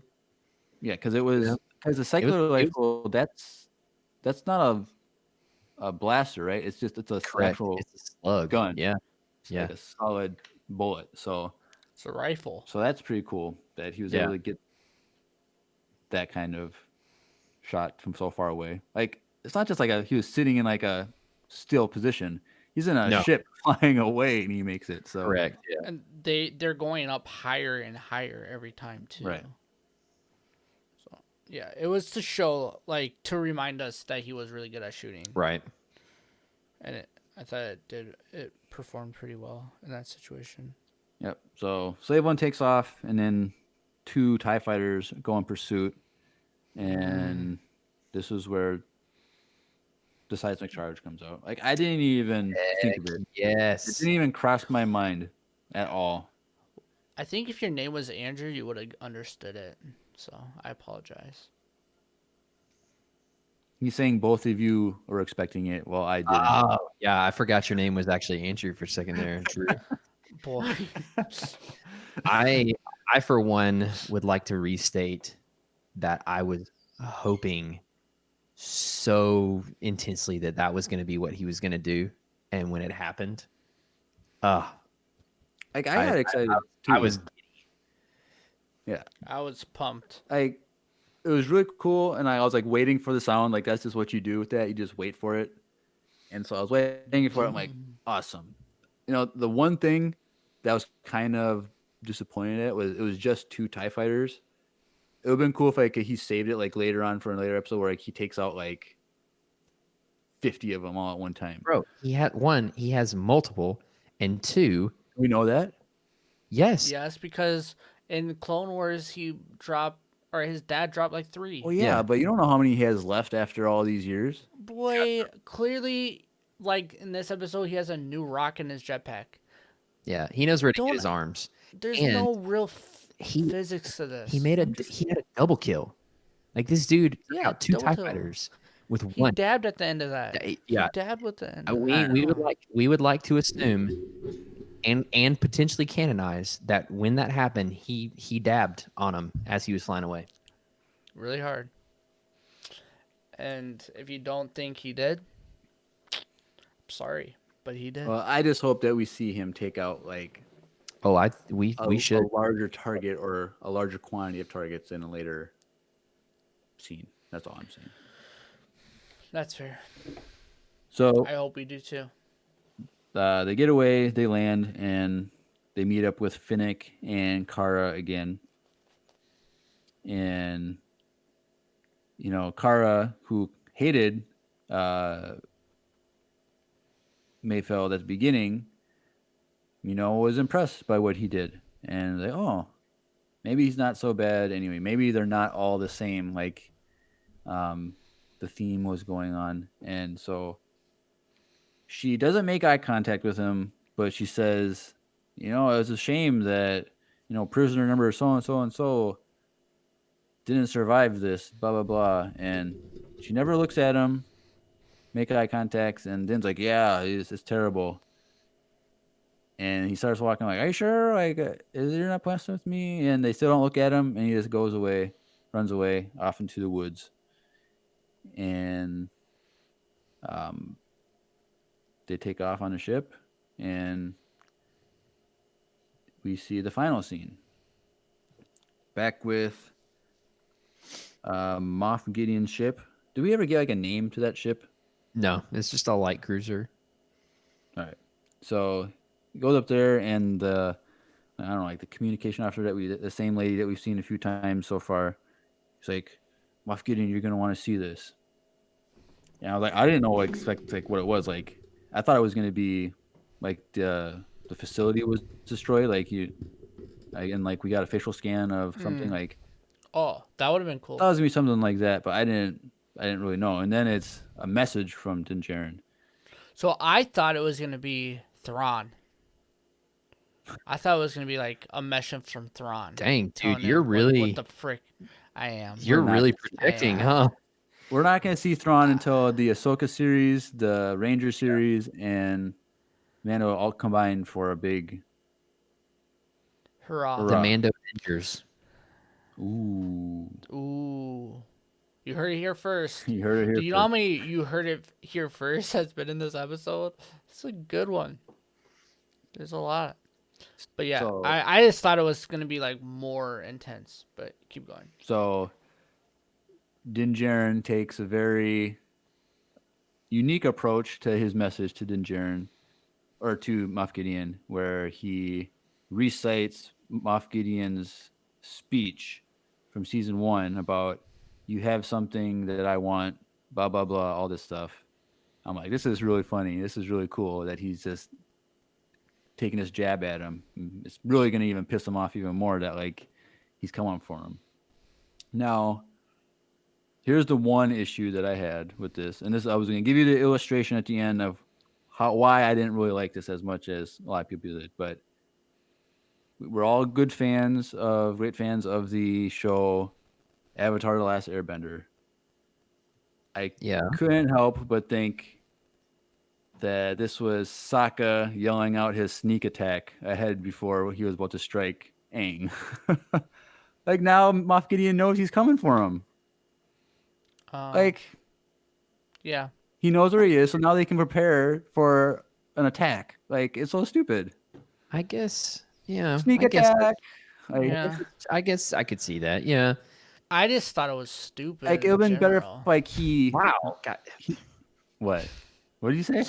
Nothing. Drew just thought it was stupid in general. So. I just thought it was dumb. Like, I don't care that. I thought it was BA because he was like, I'm gonna let you know that I'm coming for you. So be prepared because you're never gonna know when it's gonna happen or where, but I'm coming.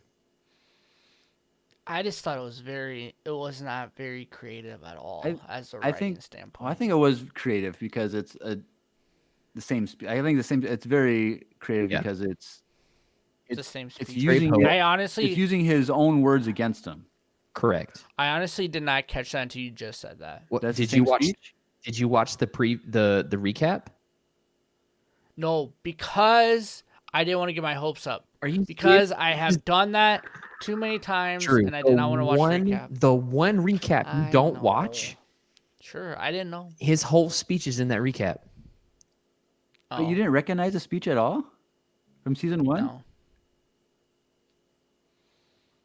No. If I would have watched it a second time, probably I would have. I was just like, when this scene came out, I was like, this is stupid. Why are we doing this right now? Like, this does not matter. I feel like it would have hit differently if you had the context. Probably. Yeah. But at the same time, I still think it's dumb even having the context. I think it's stupid. Because I just don't see the positivity behind it besides like showing that he's not scared of him, I guess. And to make it kind of the odds swap for like the momentum switch. Sure. Like I get that. I just think they could have. I don't know if they could have done differently. Well, I just wanted to see something else. I I think guess. Wanted to see Thrawn. Thrawn. I Yeah. think what they should Did have you blame me? what they should have done is he should have done the same message in next episode when the ship attached to the light cruiser and he was in the system, like in the ship somewhere, and then he plays it to reveal that he's there for I can see that. Grogu. I think that would have been more impactful. Well, I don't think. I think they're gonna land somewhere. Do you guys think it's gonna be? I mean, It's going to be in the ship. I think it's going to be like in his ship. similar to the prisoner episode where they're going through hallways and they're going from. I think it's going to take hope not. place at the facility where Dr. Pershing is. Oh, probably. Do you think I it's think, on I Camino? think they'll- huh? You think it's on Maybe. Camino? That would be Stop incredible. getting my hopes up. Stop getting my. But what I think is I think they'll get there first, and then Mando will show up. Well, right. I really hope it's something like that. Cause okay, so are we? Is that the recap? Are we gonna like go into predictions for next week? Well, apparently we're not about predictions and theories. Okay. Oh my Well, we are. It's the last. It's All the right. last. Yes, we're at that episode. point in the episode, Drew. It's the last episode of The Mandalorian. I think we deserve to give some Andrew hopes and my predictions and Jeremiah predictions. Because Andrew Dang, Andrew's frick me.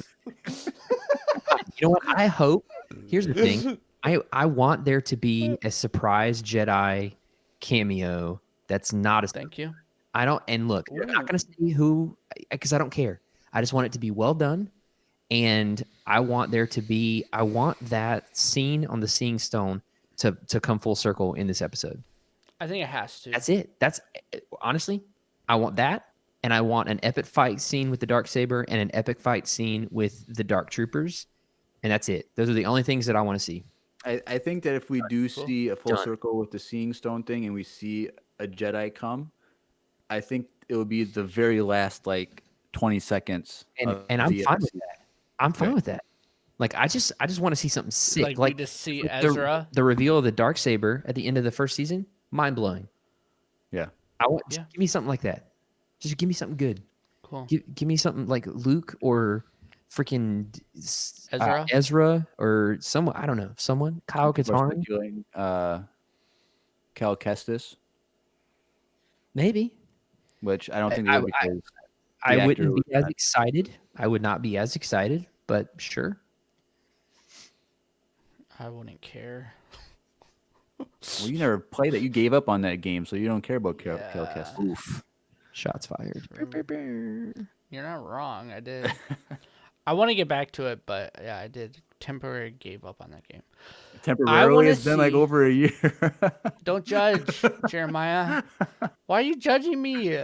Because I'm I was on your side. I was you for half this episode. half okay? this episode. Now you're on the other side now.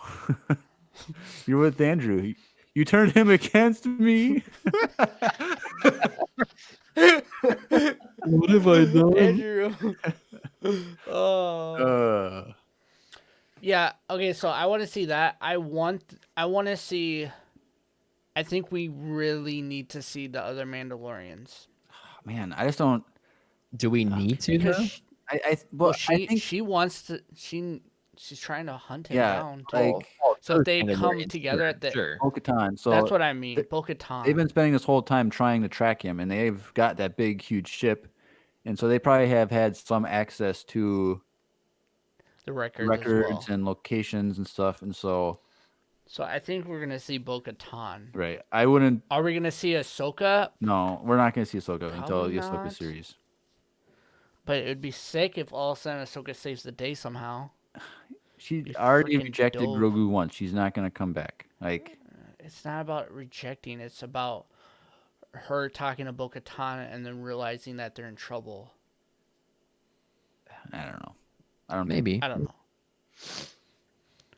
But I do think we're gonna get Mando fighting against the Darksaber with his spear. That'd be cool. I think I'm pretty. I would bet my bottom dollar that is going to be a Bet scene his because that's bottom dollar, y'all. my bottom, You heard it as in here the first. dollar that's in my pocket on my bottom because that's where I put my Wait, wallet. don't you? I thought you don't use cash. Exactly. So he has But no I would money bet that he's my. putting his money down. That he's going to be. All right. But I would bet it. I'm pretty sure that's going to be a thing because he grabbed that too out of the wreckage. It was like I mean, the it's very spear is photo. significant, especially because we've seen the It's spear very hold its own against a lightsaber already. correct. Yeah. So it's definitely going to have something to do with it. I think also something I want to bet my bottom dollar, but I do think we might potentially show Grogu grab the dark saber from Moth, and maybe potentially see him use it. His hands are so small. Don't. Judge him by his No, size, I, do you? Oh my gosh. Okay, that I actually don't think that that's going to be a thing. I don't think I think it's possible. Only because I'm only saying that because that conversation with him and Moth before about it, about Sure. how you've seen one of these before, or you've seen these before. Like, I think, and he was trying to grab it from him. Like, it just really seems like to me that is gonna potentially be a situation. But All right. I'm gonna stop thinking and hoping because who knows? Next episode could be 20 minutes and it could just be trash and lead That's into the next very season, and we have to unlikely. Come wait on, all. have faith. We have to wait to Christmas to freaking get the end of the episode, and I'm gonna be really annoyed. But I Just hope have it's faith in Dave and John. I do. They're trustworthy. I just don't want to wait till Christmas to get a result We don't have from the You season. don't have to wait till Christmas. It's next week, a week before Christmas. No, he's saying if they don't end No, the episode well, he would have to wait until Christmas of next year for season 3. Oh. It's not going to happen. I hope There, you guys are there's right. no way with the track record that those two have already that they are going to just devastatingly drop the ball the last True. episode. There's no way. All right, you guys are giving me all the hope I need. Jeremiah, what's your last one? I think Bo-Katan is going to show up with Reeve. Is it It what is his name? is Reeves? Wolves. Wolves. Wolves. Reeves and Yeah. Wolves, or something like that. I think they'll show up because they're both ex-Wolves, yes, Wolves? Yeah, something like that. and something Reeves is the girl. just WWE star. But I think they're going to show up because they're tracking Moff as well, and I think there's going to be a big fight. I don't think Mando is going to recruit anyone else. I think it's Boba, Finnick, Right. Kara. He maybe Grief. I could see him. I wouldn't be surprised if he goes Grief for that. But I think it's going to be a small team infiltrating the ship. If they do land somewhere, I think it would be probably Camino, just because That'd be cool. Dr. Pershing has the That'd be Kaminoan so cool, signet dude. on his. Because you know what that would mean for Boba? That'd be cool. You know how much if they landed, that'd be so sick because Boba's like, dude, I used to live here. It'd be cool if like he went to like Let me go grab my buddy. the apartment that corner. he stayed in with his dad, Yeah. and like there was like a hidden compartment that he had where he pulled out something like Oh, stop. See, this is stop. something like Stop getting my hopes up. Stop. a little like I don't know. It's like a little something like it could be a lightsaber or something. I don't know, but just kidding. No, it would be cool if they do go there. I really hope that would be sick. I really hope because- when they go to the apartment and like Din's like, "Is this where you used to live?" And he's like, "Yep." Just like Boba said, "Yep." Really, like just never mind. Oh, okay. Nope, I got it. I got it now. No, you don't get it. It doesn't matter anymore. It's too late. It's too late. That was a deep cut. Wow. That was deep. All right. It was almost as deep as Andrew's cut last time with the spinning.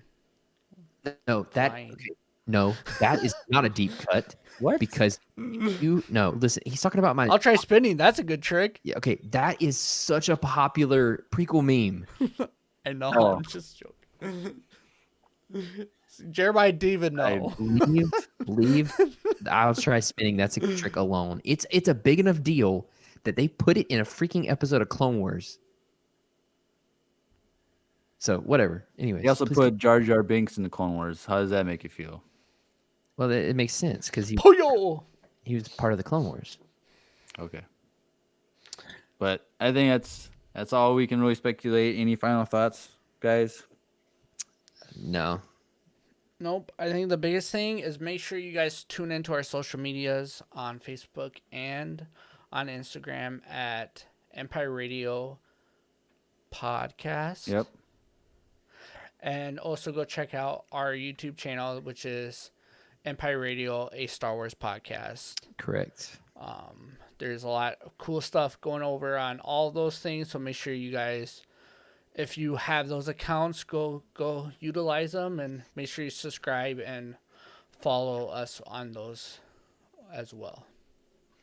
Yeah. And don't forget to put your name in the hat to win our final grand prize cufflinks.com Yes. giveaway. Yeah. You can find those on our Instagram and Facebook as well.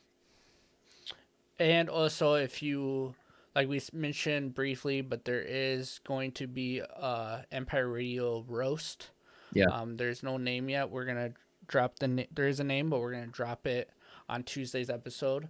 But there is a potential that you can purchase bags, so make sure that you tune in for that as well. But you very limited. You could literally have the first bag. Yeah. Of Empire Radio roasted coffee. And I do want to reiterate this point. Wesley Andrews doesn't do blends. They don't. Nope. This is the first blend Wesley Andrews has ever done. And that, especially if you're a coffee lover, that's a big deal. That's a pretty big deal. Mm-hmm. So you want to get in on that.